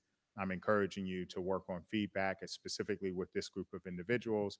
And so, for instance, one of the principals said, great, I'm gonna go back and talk to them about what type of specific feedback are they looking for outside of the observation process, because that is a very formal process. And so we are utilizing that information and holding each other accountable, so that we're actually having actions, as opposed to just saying, we saw the results, it was great, or it's not great, and then we keep moving on. It's great to help them feel empowered. So good. So I have one more question. So Yeah, that me too. in one of the slides, I think I saw that there was 2 bullet points that said that parents felt like they needed to get more outreach by our community engagement facilitators. So having received that type of information at this point, what does that mean? Does that mean that the team's analyzing this now, like Ms. Smith, and then putting into a plan of action to be enacted when? Right. By So when? so when we received the results, Mrs. Smith then started working on, so what does that actually look like? Right. She met with the team last year to talk about what are some opportunities for outreach that we can do outside of the parent university. We then looked at which sites were rated really high, and we sort of benchmarked our SCEFs as, you know, here are the sort of expectations, or here are the gold standard things that SCEF does. And then here are some things that we need to stop doing. And so then every SCEF committed to going through that approach and doing those particular actions. And then we actually track this information. So for instance, another way that we look at data, so when we look at outreach, parent university is actually quantified by sites. And we actually track to see by every single event how well or how many people are actually attending. And because the parent university courses take place at each middle school, it's a centralized location. One of the things we've noticed from data is that depending on where your school is and where the parent university course is, determines sort of the how many people show up, as well as the topic. But actually, when you control for the topic, if it's at Graham, then schools on the south side have a higher attendance. If it is at Crittenden, then schools on the north side have a higher attendance. Well, considering that there are 10 events that we do, we then say, great. So 5 of those, what is the average attendance for the south side schools versus the north side? What are the, out of the 5 events? And then we look at what the average is, and that helps us to inform how well we're seeing outreach. And then we look at, there are some topics that just happen to draw a lot more people. And so we say, okay, well, that's actually what changed our parent university courses. Originally, we had all these fairs that we were doing the first year, and we noticed that parents aren't really appreciative of fairs. What they want to hear is speakers come through. And so this year, we have a lot more speakers that are for our parent university courses than what we did previously. And so all of that data is utilized to make a plan of action. And then Ms. Smith and her department work with the SCEFs to continue to do more outreach. This is the first year that every single site has a SCEF versus last year, Huff and Stevenson actually shared one. And so we've added one this year as a part of it. And so our data will be a little bit more accurate, and we will be tracking, again, how well our SCEFs are performing and how well the outreach is doing. The last thing I would say is that there is this, there's a very, if you go on the website version of the climate survey, you can actually look at parent comments, and you can sort by keywords. And those keywords, so for instance, at Crittenden, at both of the middle schools, but I'll use Crittenden for this instance, the parents stated that what they were looking for is a very specific list of items, of ways that they can volunteer at a school, and because that's what they need. And so that is a great opportunity for the school community engagement facilitator to reach out to parents to say, here are ways that you can be involved at the school. It's also a great way for the site to respond to say, here are opportunities for you to be involved at the school. And all that came out of just doing a word search on a climate survey. And so we do all of that information in the background, and then we sort of track our progress towards it throughout the year. Thank you. You're welcome. Greg, did you have something Yeah, I to had say? one more thing to ask. In looking at the parts of this chart that are very green, it makes me wonder and whether this would be appropriate for the board to ask these groups to come talk to us and learn how to share whatever it is that the teachers are doing at Bub and what staff is experiencing and doing at Mistral, and the families are doing at Stevenson, because they're all, almost all the metrics are like dark green, 2 divs above the mean or something. Yeah. So there's something going on, and I'd like it to proliferate to the other communities. Actually, I think the best place to ask that question would be at the next board meeting when we start our site Site plans. plans, Okay. because the principals have been asked to really dive into those particular topics and should adjust their site plans accordingly. There is a engagement component of the site plan. And so that's a great conversation to start with. Cindy will actually be here because she's one of the first ones to go. And so you can definitely ask her as well. All of the returning principals have to go first. So Cindy and Rebecca would definitely be here to start first. Or no? Not Rebecca? Okay, sorry. Not Rebecca, but Cindy would definitely be here. But like 4 of our new principals are at schools that have almost all red, dark red boxes. So Correct. I'd mostly like them to learn what Cindy's doing, what, Right. Rebecca's doing, whatever's going on at those schools, so they can set that up at their Right. own. So last month, we did what were called our site summits. And at our site summits, all of the principals, it's a sort of it's a trial run before this particular meeting. So actually our principals have to present their site plans and what actions they're taking based off of the data in front of their peers, where it's sort of a collaborative approach to learn from other principals. This is what I'm doing. And then those lead to follow-up questions. I can tell you that the principals are acutely aware of how well one school is doing versus another, and have been asking those similar questions. And they are very good in their PLCs to share their expertise and their strategies for outreach to make sure that there's a little bit more consistency across the board. I just noticed that there's only 4 schools that have any green at all in that column. And every one of those 4 schools has its principal still returning this year. That's Just just as a coincidence, perhaps. Well, and our new principals have some great tricks up their sleeves too. So I'm sure sharing best practices is a good thing.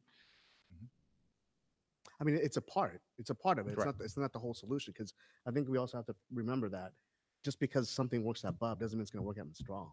I think you also have the invariable factor, as always, of the actual parent, him or herself. Are they actually going to show up and do stuff or not? And sometimes that's out of our control, right?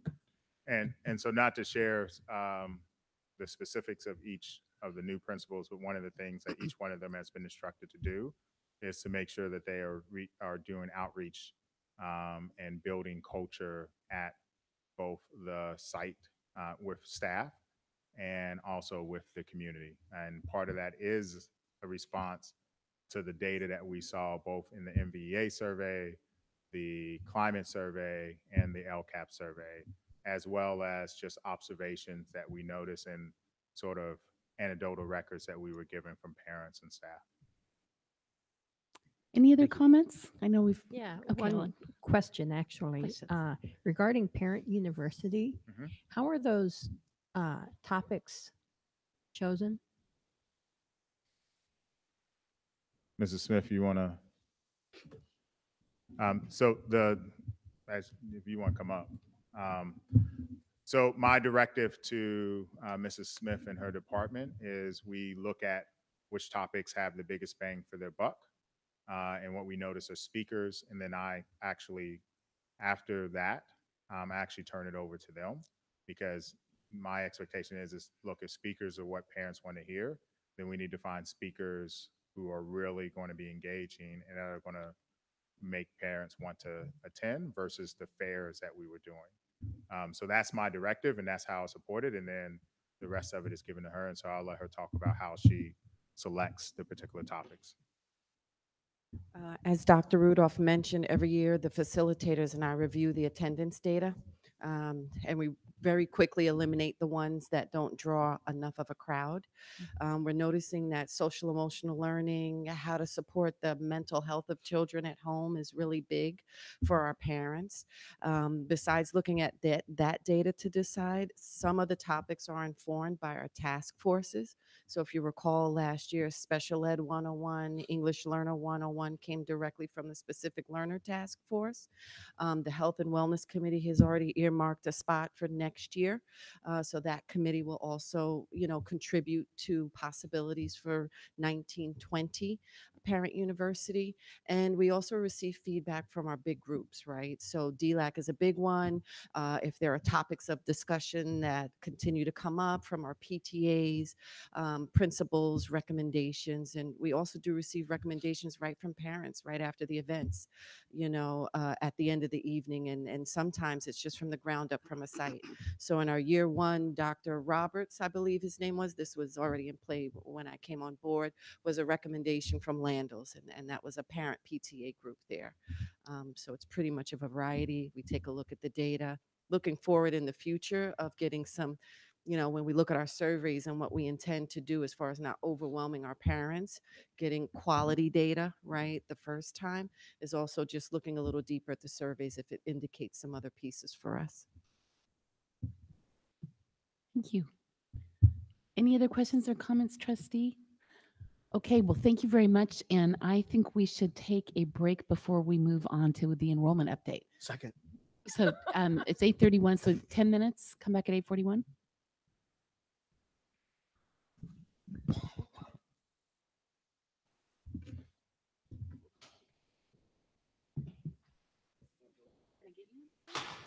Are you like this every day? Yeah. Even it's like a month now. The mic's off. No. The mic should be up.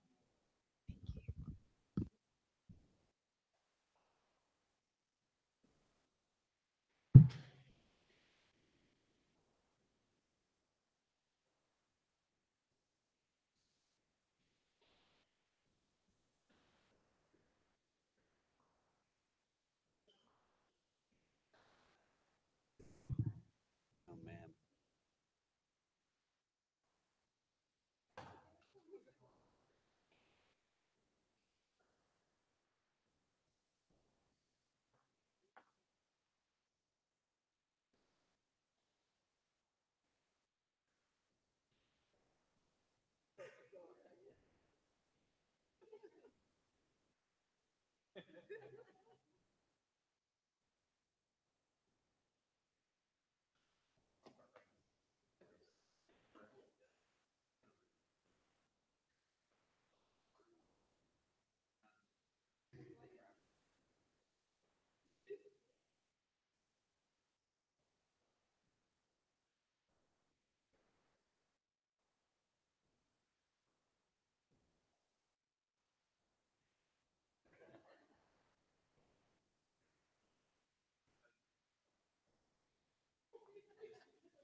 How you doing? I'm doing great. Yeah, How I are like you? this. This is like Hillary S. Right? Are you really? I'm hot, man. Yeah, I'm warm. Cut off the AC. Yeah, right. Wait, what? Oh, nice. Yeah, yeah. It was on sale. 60% off. Go to Macy's, you probably wouldn't get one free. That's what I did. Which is awesome. You get two free suits. No, they're not. That's why I've been going there to get stuff. Really?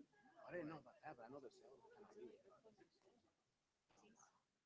Oh, they're closing Federated? They're closing Macy's. I know. Yeah. I Oh, got entirely? this, so I'm like, Well, I they're need to losing buy some. stores. And I need a gray one, so maybe next paycheck I'll get one. You're talking about buy one, get one free. They wear it all the time. Yeah, really? I thought you just had different. Greg's tie is nice too. We're talking about ties. That's a nice tie. The only one I ever wear anymore. It's a lovely tie. I wear them infrequently enough. But doesn't matter if I wear the same one every time. A nice red tie. Shiny.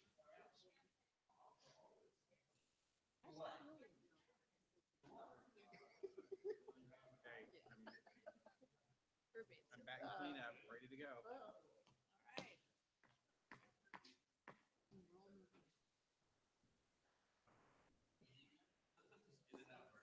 Never gonna.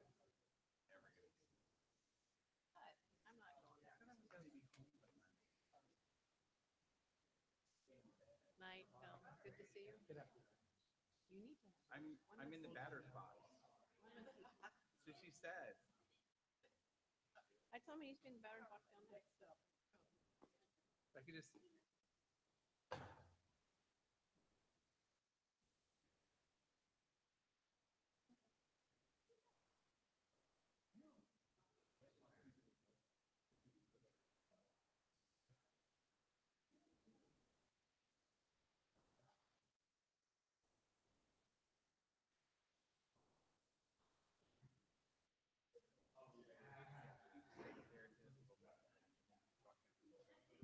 This is for, right?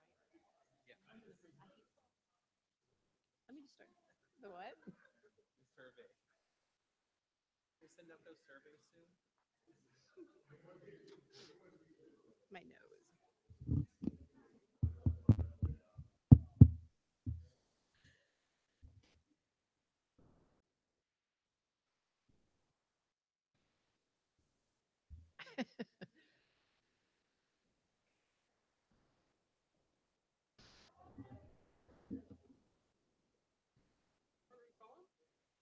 Yeah.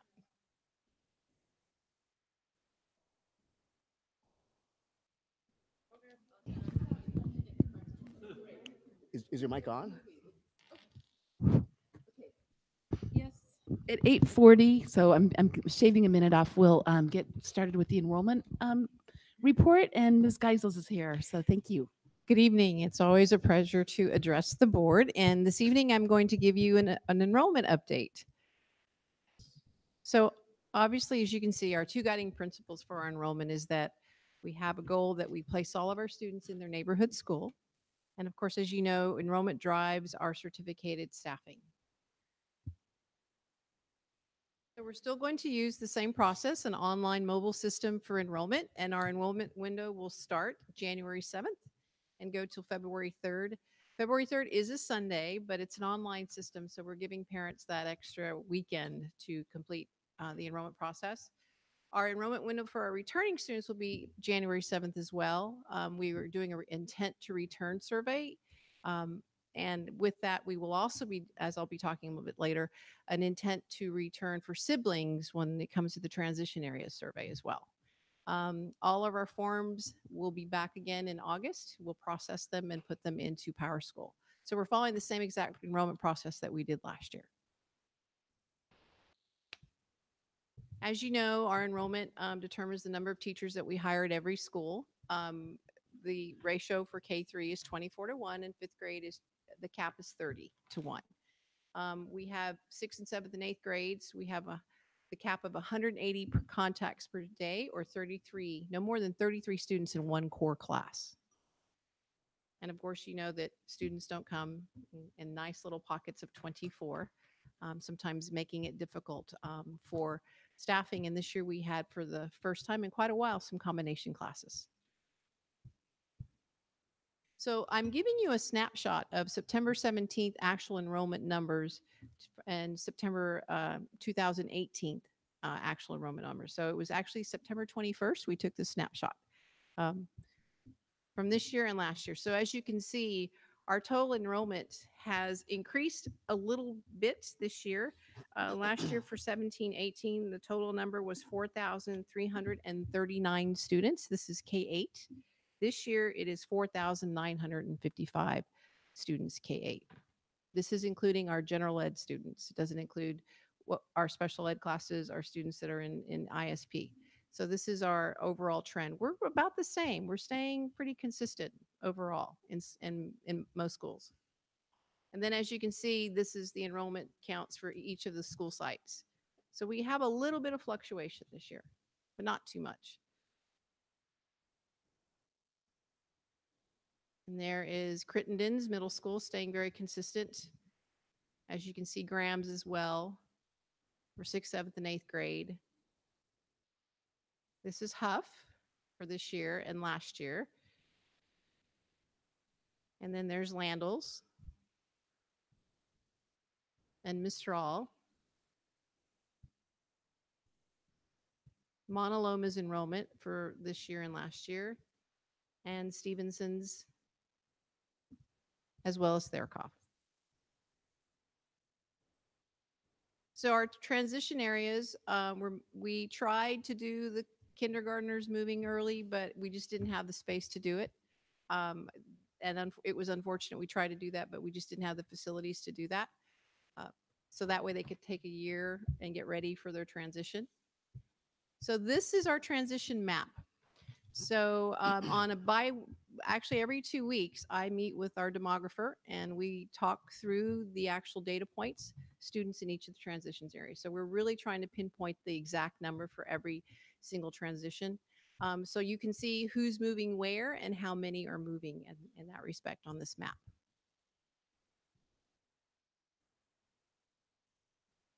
And then we're really excited because Vargas is becoming a kind of a joint community effort. I recently had a meeting with our union president last Friday, and he mentioned that the teachers overall are really excited that Vargas is opening, and he felt that there would be a lot of volunteers to apply and teach at Vargas. So it's becoming a really positive thing. We're doing many things.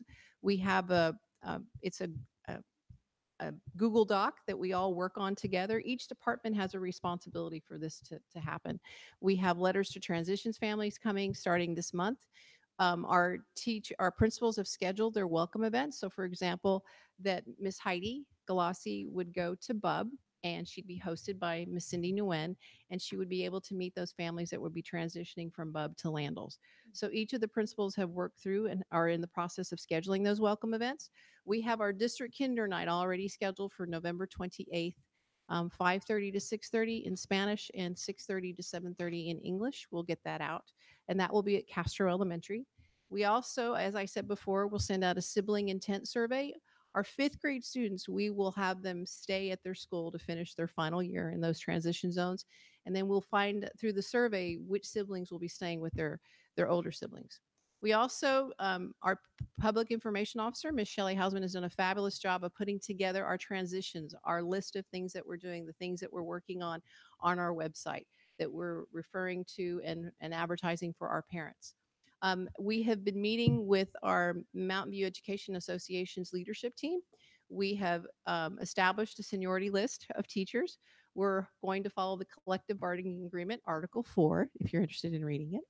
And we're going to look for volunteers first and foremost. And we're going to hopefully have in January, we just scheduled a job fair, so to speak, for Vargas.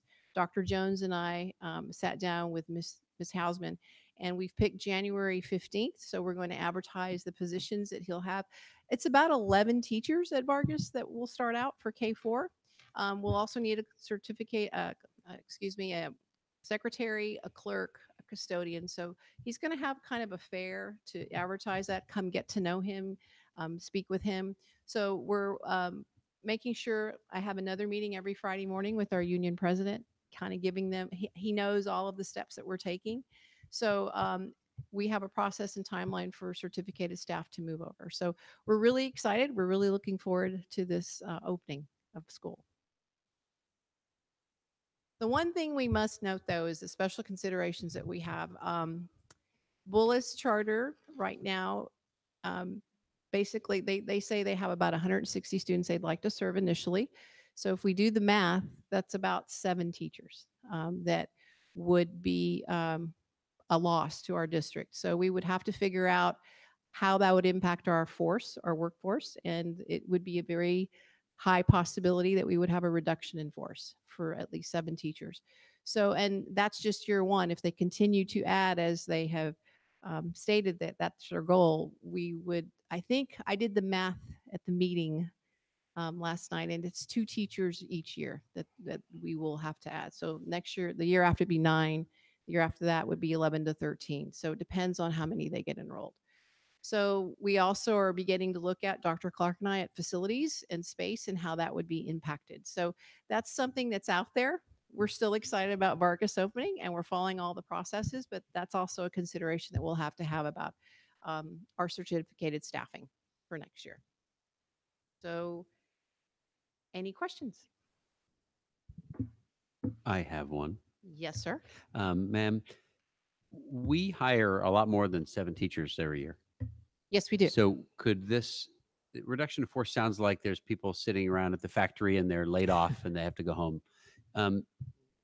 Could this just be effectuated by not hiring as many people? There's so many factors, Trustee Colonado. For example, there's our attrition, there's retirements, there's also our leaves of absence if they return. There's also our temporary teachers that we hire and our probationary too. So it depends on, there's a lot of factors. And yes, you're correct. Would you say that every year we hire at least 20? This year we hired 49. Yes. So 7 seems easily accommodated in that number without having to tell anyone to, go home. I don't think we know though.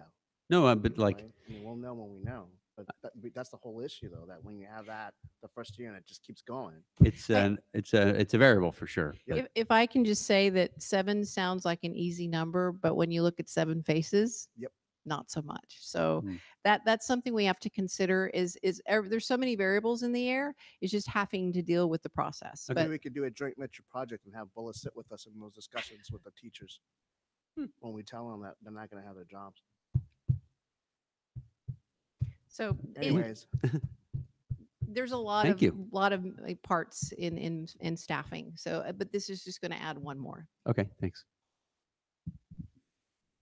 thank you, Carmen. The Bullis is also talking about preschool and TK. And Yes. I can't imagine that that's going to, I mean, we've had such demand for our preschool program. Can't imagine that that's really going to eat into our preschool program. It will impact our preschool program and our TK. We're not exactly sure if the 160 students are TK students, or I'm assuming they may not be. So that's something we would have to consider as well. So it's kind of a lot of moving parts to this. We'll know more as we progress. Thank you. Any other questions or comments, trustees? Thank you. Thank you. So now we have the capital projects program update with budget allocation summary. Dr. Clark. Good evening. Thank you very much. I'm going to give a brief presentation on the update of the capital projects program and where we are past the summer, and then spend a little time on the budget allocation summary. So just a reminder of the strategic plan. One of the things, our desired outcome from Goal 5 resource stewardship, is the district will maintain facilities in good repair. From the 2018-2019 projects from the summer, there are still many projects going in motion for the 18-19 school year. There's a summary, and then I'm going to just jump in and do school by school. So Ms. Straw, first of all, for working on this 18-19 school year, we still have the 3 kindergarten classrooms that'll come in hopefully later this month. The 3 classrooms, they're still on schedule to be open over the December break and move in, and then kindergartners will be in those rooms to start back in January of 19. The Latham Preschool, we're expanding the current playground yard. It includes a new fenced area for student play. It's also will permanently define a walkway that's separated from the preschool area and the access to the Castro Mistral campus coming off of Latham into like the heart of the Castro Mistral campus itself, actually is quite exciting. And then Castro Mistral itself, as a campus as a whole, the new natural turf field is due to open in January of 19. Each day is the sod's coming tomorrow, the sod's coming tomorrow, and last I heard, the sod still is not there yet. Wow. But but the mulch is there, which I think is a good sign from what I was told. And when I tell the school site for Castro Mistral and also for Stevenson and Therakoff, is that when the sod goes down, it's 2 to 3 months from curing time. So right now we're looking at January of 19 for both campuses. And then also Castro Mistral, we're adding a second play structure. We met a quite accelerated schedule with the landscape architect and the consultant and the project manager out on campus, and also with both principals of Castro Mistral looking at a location. We found a location. We're looking at some really rough concepts right now. The idea is to make a second structure, but not just duplicate the existing structure we have. So it'll make it very different. But that is roughly a 6-month process. All play structures have to go through DSA. So you have to have a landscape architect do the design, do the final construction drawings, go to DSA, get approved. We all know how well DSA works and how quickly they work. And then we have to go out and bid, do the construction work, and actually build it. So we're hoping March of 19 when it opens. Bub Huff Landals, we're still working on some of the summer punch list items. The contractor right now is working on the new library, the new special day class, the new RSP rooms. Landals is actually has a more specific SDC room where it's going to be where our physically impacted students are. It's the medically fragile class that currently is at Therakoff is moving to Landals, so they're working on that as well. We recently just had a meeting with the principals to go over both of those kind of final designs, and also with the Landals principal and special ed department working on the medically fragile class at Landals, that space, just to make sure we've, we did it right. And then those rooms are all to be done in December of 18. And then over the winter break, the December break, those school sites, Bub Huff Landals, will move some programs into the new building. The libraries will move in, the RSP teachers will move in. We've decided that Bub is the only school who can move their SDC classes into their actual rooms, because they currently have their 2 SDC classes on the Bub campus. So those students would just move to another room on the exact same campus. Huff doesn't currently have SDC, so they would have to, the Landals current SDC class would move. So students would be changing campuses mid-year. So we decided as a staff that it would probably have too much of an impact to move mid-year, so we'll wait. So the Landals medically fragile class coming from Therakoff will stay at Therakoff until next summer. So next summer, the SDC classes will move over to Huff and Landals both. So there's Bub's brand new library, and they're all 3 in kind of various stages. But I will say Landals for the first, remember how they were all 3 for the MUR construction, first, second, third place? Landals right now is in first place. So if we're competing anyone, okay, calm down. So they're all gonna end on December 14th, exactly the same, so it won't matter. So Mauna Loma is still working on some final painting and punch list items. Some things are taking a little longer, some schools than others, so we're working on that. Stevenson campus itself, the MUR construction continues, and then of course that field. Again, same contractor is working on it. It's due to open in January of 19. That's the latest picture of the MUR on Stevenson out on St. Pierre. They are moving quite along, and that is due to open in January of 19. Will be the end of January, which some of us might actually say February 1st, but it is January. Therakoff itself, the MUR expansion should start soon. At the last previous board meeting, the board approved the contractor, the contractor to start work. That will be somewhere in April or May of 19, depending on how much they can get done before the winter rains come, if they come. And then for Vargas itself, the foundations of the single-story buildings, those are well underway. The DSA approved the multi-use room, and we awarded the contract for Rodan to continue. So they've actually started construction on that. We are pending DSA for approval for the 2-story buildings. It should be soon, like tomorrow. It could be tomorrow. And then, of course, if we get it, which we should, those buildings will be done in mid to late July. A little bit later than what we had liked, but it will still be fine to open school in August. And that's the latest picture from the Vargas campus itself. This is way in the back corner. We're standing way in the back corner on the interior of the campus, looking out towards North Westman, and like we're back in the corner of the classroom building. The Montecito Preschool is a very exciting project for us as a school district. There are very few districts who have the opportunity to build a preschool from scratch, and a preschool that houses both typical and special needs students on one campus. I know both directors, Terry Wallace and Ariana Mays, are just thrilled to actually have the opportunity to do such inclusion work on a day-to-day basis on a school campus itself. So we've had several meetings working with the architects, with ed services, special ed, looking for how we're going to design the 10 classrooms and what's going to be included in those classrooms, and then the yard itself. As I said, it's a great opportunity for both typical and special ed to come together on a campus. So we have a very rough conceptual drawing, and I'm sorry for the print. It's very light and it's hard to see, but essentially it's the 10 classrooms of the current district office. Each of those 10 become a classroom for preschool. Each one will have their own individual toilet. Both directors want more or less empty rooms. That way they're totally flexible for the teachers in the classroom and with the students what they need. There's essentially one wall that has some casework with a couple of sinks, the toilet, and then it's just pretty much blank for them, which is what they want. But the yard in the middle is going to be pretty dramatic. The play structure, the soft surface, there's a sand table, there's a water table, there's plenty of place for kids to run.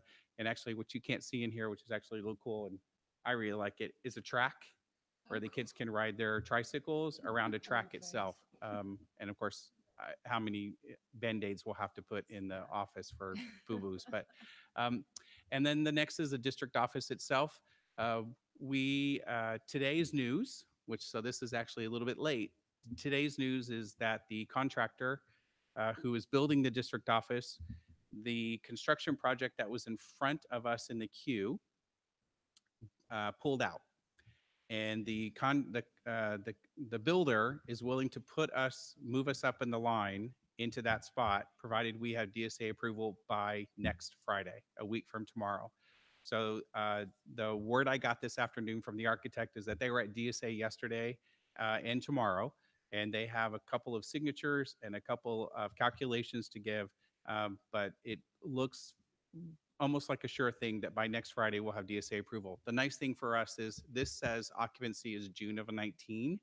With that, us getting into the queue earlier, it puts us moving in April of 19, which for us takes a lot of pressure and stress off, because if we were moving into the new district office in June of 19, it gives essentially the contractors about 6 weeks to convert the temporary district office into the brand new preschool. And as you know, licensing for preschool takes time and a lot of effort, and those rooms have to be 100% set up before the inspector comes out to actually license the room for state preschool. So with us moving in April of 19, it gives us a little more breathing room to make sure that we have that preschool, Montecito preschool, ready to go for the students. And then next summer of 19, the Mistral admin building gets done, knock on wood. The Latham preschool area, that's the work that's going to get done. The contractor is going to be doing those together in tandem. The DO gets finished. The Montecito preschool is finished. Vargas is completed and open. Project that we're working on is the portable refresh project, what we're calling it for lack of a better term. We have a lot of owned portables in the district that we use. They need a little attention. So for actually a pretty reasonable price, we're going to go through and essentially paint, carpet, and casework. It's just going to give them a little touch up, a little fresh look. And then also at Huff Bub and Lando's, we'll be removing some of the temporary portables. So once Huff Bub and Lando's libraries move into their new campus, into their new building, the SDC classes move in, the RSP teacher moves in, and then based on whatever enrollment we think, we'll go through and pull out some of those temporary portables that are sitting out in the yard. So that's in summer of 19. So the BAS document, it's one page that actually is a summary of the capital projects program, both the revenues and the expenditures by project on one page itself. That's the whole page, which I know you can't read. So, but it is attached into the board agenda itself. But the highlights itself, you can see the revenues themselves, the revenues as of October 2nd. And one of the revenues that changed was we have interest. Sorry, let me just keep going. There's a deficit for some of the projected expenditures that we have. There's a deficit of almost $9 million. When you add in the contingency money of $9.9 million, it leaves us just under $1 million sitting in the overall program of both Fund 21 and Fund 40, the bond and COP, to finish whatever projects we still have. Some of the changes that led to that for revenue interest, we get interest on Fund 40 money, which is the COP. We also get interest on any funds that we still have in Fund 21, which is the bond program. So that makes a difference. Also, the Creekside Trail program project was actually came in less than what we were budgeting. Now, of course, there's a corresponding change to an expenditure because the city is paying for the Creekside Trail project. So whatever the actual cost is what they give us. So those two numbers are same. So the revenues actually dropped a little bit, but the expenditure dropped, the same. But some of the big changes for the expenditures from the update we did in May was we added the solar program to the expense line. It actually makes more sense if we pay for our solar program versus financing some of it. We get a bigger bang. We actually get to recoup and utilize all the savings that we will recognize from solar, which we're still working on. And in the solar program itself, we're looking for the project, the construction work to happen in summer of 2020. We couldn't guarantee any work to be done in 2019. And what we wanted to avoid was all of us holding our breath in May, getting through DSA, and then trying to do the work, and bidding it and not getting a contractor lined up early enough and actually paying more money for the actual construction. So we're taking a breath, taking a little time, and then all that work will be done in 20. Once that actually gets designed, that comes back. That project has not been approved yet. The details yet. That still has to go through design. That still hasn't come to the board. The Rock Street portables at Crittenden. You may remember those two portables that are sitting out on Rock Street. We moved them prior to me, and they were old then, and they're still old. So this summer, they're actually used right now for storage. HuffPub and Lando's Library moved half of their library books into one of them. One of them is used for a small group. We've talked to the principal at Crittenden, and she's totally fine for them to go away. Once we move all the library books out to HuffPub and Lando's, one of them will be empty. So we're taking those away actually over the December break. We're going to utilize kind of some downtime for some contractors over the winter when they don't have work. So we're hoping for actually a better result. Deferred maintenance projects.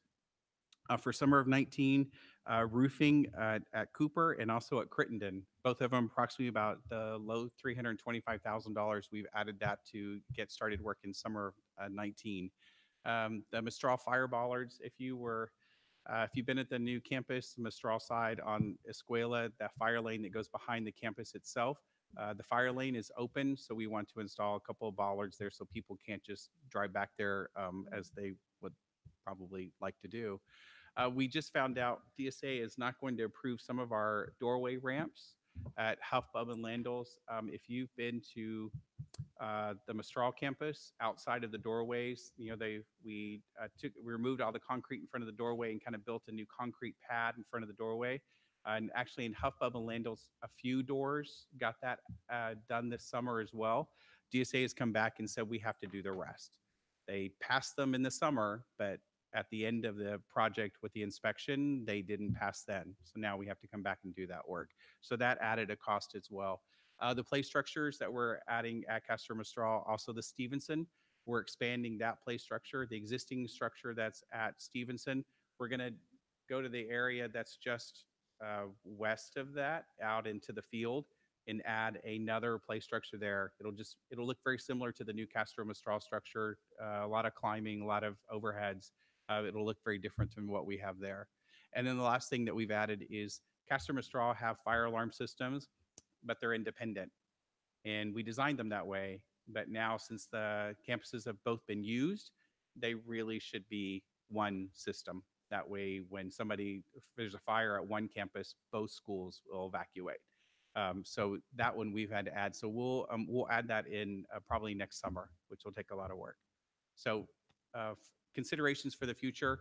Like I said, we're just under $1 million of the remaining funds for both capital projects, for both the bond and also the COP money. Careful consideration of any added projects and scope changes. You see on the BAS document, there are some projects that are below the line, unfunded scope. They're going to stay there for a while until something changes. We have a few projects that are left to bid. Todd Lee is pretty confident that we'll probably be pretty close to those numbers here. But as we all know, the bidding climate on the peninsula is really high. Everything that Todd is escalating numbers out for the next year, and he's hoping that they're getting closer, but we don't know exactly what the final bids are going to be. And a key for us is to minimize the change orders going forward. We're doing page turns at all the future projects that are coming. We met with Dr. Jones from Vargas to go through the page turn. Yeah, what's that? Yeah. So a page turn is when you sit with the architect and you go page by page in the architectural drawings and you look at everything again. And if we can correct it now before we bid the document, then you don't have to pay for a change order. So, and it's pretty common to do that, but we're specifically making sure that we do that on all the future projects because we want to make sure we can keep the budget as tight as possible. $1 million is a nice chunk of change to have at the end of the program, and I'd love to have $1 million at the end of the program because then you could do something else with it, but I sure don't want to be the other way around. And then, of course, the next steps for us, the page turn that we're meeting with the sites, with the architects, we actually already have the page turn set up for the Mistral admin office. That was designed 2 years ago. And we want to make sure that it's exactly what we still want in the admin office. And then also, of course, we just have to make sure that we monitor our ongoing budgets to that what we're budgeting is what we're actually spending. That's it. Thank you. Thanks. Any questions or comments? I have a question. Given what we've seen in terms of the architectural plans we approved for the play structures at Mistral and Stevenson, and we see the plans and we don't see them really in 3D and how that panned out. And I visited the Vargas site today, and it's extremely compact as well. What steps are we taking to ensure the play structure issue won't be replicated at Vargas? So we learned. Page turned. So actually, during the meeting that we had with Dr. Jones with the architect and Greystone, where the existing play structure is, we're just adding a new section off to that. So it'll look like one really big structure versus two separate, because their yard is so compacted. We also have the native garden and the edible garden and the kindergarten play yard.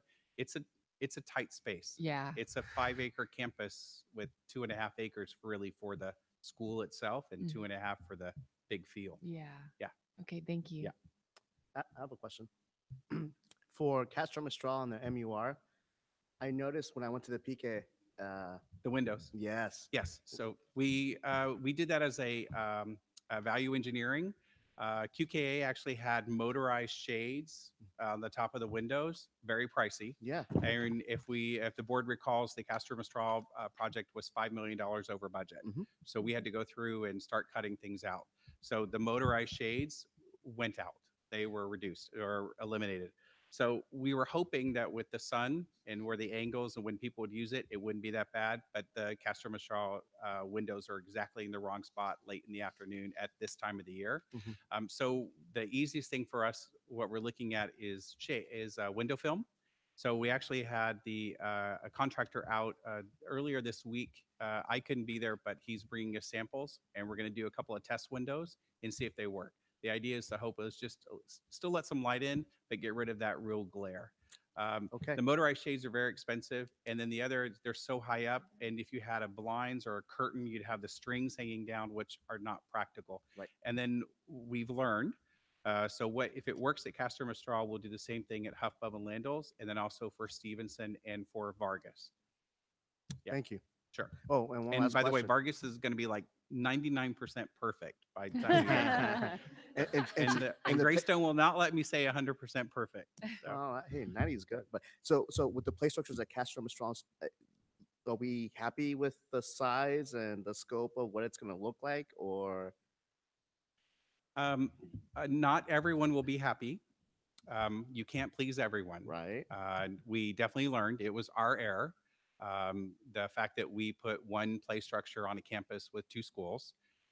So now we're adding a large play structure. It's and I tried to get it up there, Right. but I couldn't figure out how to show it without me drawing with Sharpies. No, I get you. As long But as it's if you go to that campus, there's kind of a nice little niche L area Mhm. with those trees. Yep. That's so where the existing play structure is on the other side of the trees, there's a nice kind of L shape. That whole section right there will be a play structure, and the idea is to not go out into the yard, but make it more long and linear, Mhm. climbing stuff. We've never had the community design the play structures at the school sites, Mhm. and the idea is to make it look different.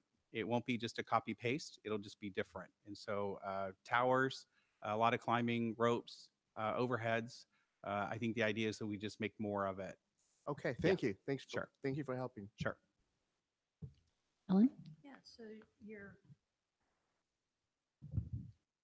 comment about the bollards reminded me, is there any intention to kind of visually beautify that long stretch of, walking or riding? Behind Castro Mistral. Yeah. Right now, it's more of a construction zone because the contractor needs a place to stage his materials for the kindergarten. But the idea is that's a fire lane, so it's 20 feet wide of asphalt. And then the best thing that we could do is across the buildings, we could do some plantings there where some planting beds are still there. But it is just a 20-foot wide fire lane that goes at the back of the school. I was wondering about like murals or something. On the fence, Yeah, you want to something so paint the that fence? it doesn't just look like, concrete there. We can look at it. I don't know of anyone who's painted slatted fences, but we can look at it. I think Huck Finn or Tom Sawyer, one of those guys did that. I'd have to review my library. It was Tom Sawyer. Tom Sawyer. With Becky's help. Thank you, Greg. You're welcome. I forgot about that. Did anyone else have any other questions? I did just want to ask, I thought we had to spend all the bond money this year. So the 7 million, we just have to have it committed and contracted. So 7 million, for example, for the solar, we're You- okay not doing You that have to until spend 2020? 85% of the funds that you received within 3 years. And we issued that remaining 140, I think it was 148 in 2016. Oh, okay. So Yeah, well- we're still a year away. And we're actually getting really close to the amount of money we have left of the bond funds. But the solar's going in 2020. So I think that's where But remember, it's only 85% of the bond funds themselves. Okay. So 7 million is far less. Yeah. Okay. Yeah. Okay. Thank you. And I think, and what I understand from bond counsel from 2 years ago when we asked that question, is that if you can say that you have a plan and you've got plans, you've got approved plans and you have a schedule, then the auditors will say, sure, go ahead. Okay, good. Yeah. I mean, that helps to be able to spread it out. Yeah, I yeah. just thought there were restrictions. Yeah. So, okay, well, thank you very much. Thanks. Speaking of money for projects, that money that the voters approved a few years ago for school projects that the governor said he's not going to release unless Oh, state he has matching to. money? Yeah. Uh-huh. So none of that is available, correct? Actually, the funds that were available for new construction have just run out. And I don't know about modernization where we are, but that queue is ridiculously long Okay. because Brown didn't issue any of the bonds. There are a lot of school districts who were already in that line in the queue, and we're trying to get there. We're working with our consultant right now for facilities eligibility, and they're submitting applications to the state. Actually, I got a phone call from the state today about Crittenden's application. So we're trying to get on the list itself. The hope is with the new administration in Sacramento, does state voters approve that authorization? We hope that they'll start to issue those bonds. But I haven't seen a recent document that say how many millions of dollars are ahead of us or would be ahead of us. And so once we get on the list, we'll be able to understand that. Okay, thank you. Yeah. Oh, I had one last thing. There's no money to finish the gardens at the schools that had their gardens torn up, correct? It's not in the BAS. Like Bub had we- its garden taken away or something, and we're not going to pay to We return it. we don't pay for the gardens to go back in. So the irrigation goes in, Uh-huh. but to actually do the garden work itself, no. But the native, are you talking about the native gardens? Huff, Bub, and Landell's the native gardens themselves. Native Living Classroom is putting those back in. It's expensive, no? The irrigation is usually the worst part. The But- plants themselves are not that bad. Okay, but like beds, raised beds, and stuff like that, irrigation within the sprinklers and stuff No, within. no one's asking me for raised beds. Actually, Living Classroom has come back, and actually some of the schools with their garden committees are saying they don't want raised beds anymore. They want actually in ground. Okay, And so we're putting in irrigation as part of construction. Stevenson's a good example. They're taking the two big planting beds between the buildings themselves, the two long classroom buildings, Mhm. and they're going to make that their native garden. Mhm. And so we're putting in an irrigation line, and they will come in and plant. thanks. Thank you. Thanks. So the next item is board updates. I assume people have sent or are sending their board updates to Kathy Lilga. And then we move on to items for future agendas. And then the future board meeting dates. I still have that item for future agendas in mind. Still like to hear from those teachers that had the STEM thing. Have you had a chance to talk I to? haven't seen Allende? Principal Chang here lately. I could ask him next time I see him. That would probably be a good idea. I had asked also for us to just take a look at some of the information on the existing busing system and the costs that we families incur annually. I think it's $700 to I'm get on interested our in this bus topic too. for a year. I brought it up a few months back. That's and right. Just given my current state, I had forgotten. Yeah. Okay. But just something, it should be neat, just interesting to see the data, how many people are using it, what's our actual costs, and is there any way we could either lower that for families or figure out some options? Okay. I don't know anything about it, so it'd be nice to have a review. Okay, Thank you. All right. Future board meeting dates are on the agenda. So, and now at 9:19, we're adjourned. Thank you for all those of you who suffered through this long meeting.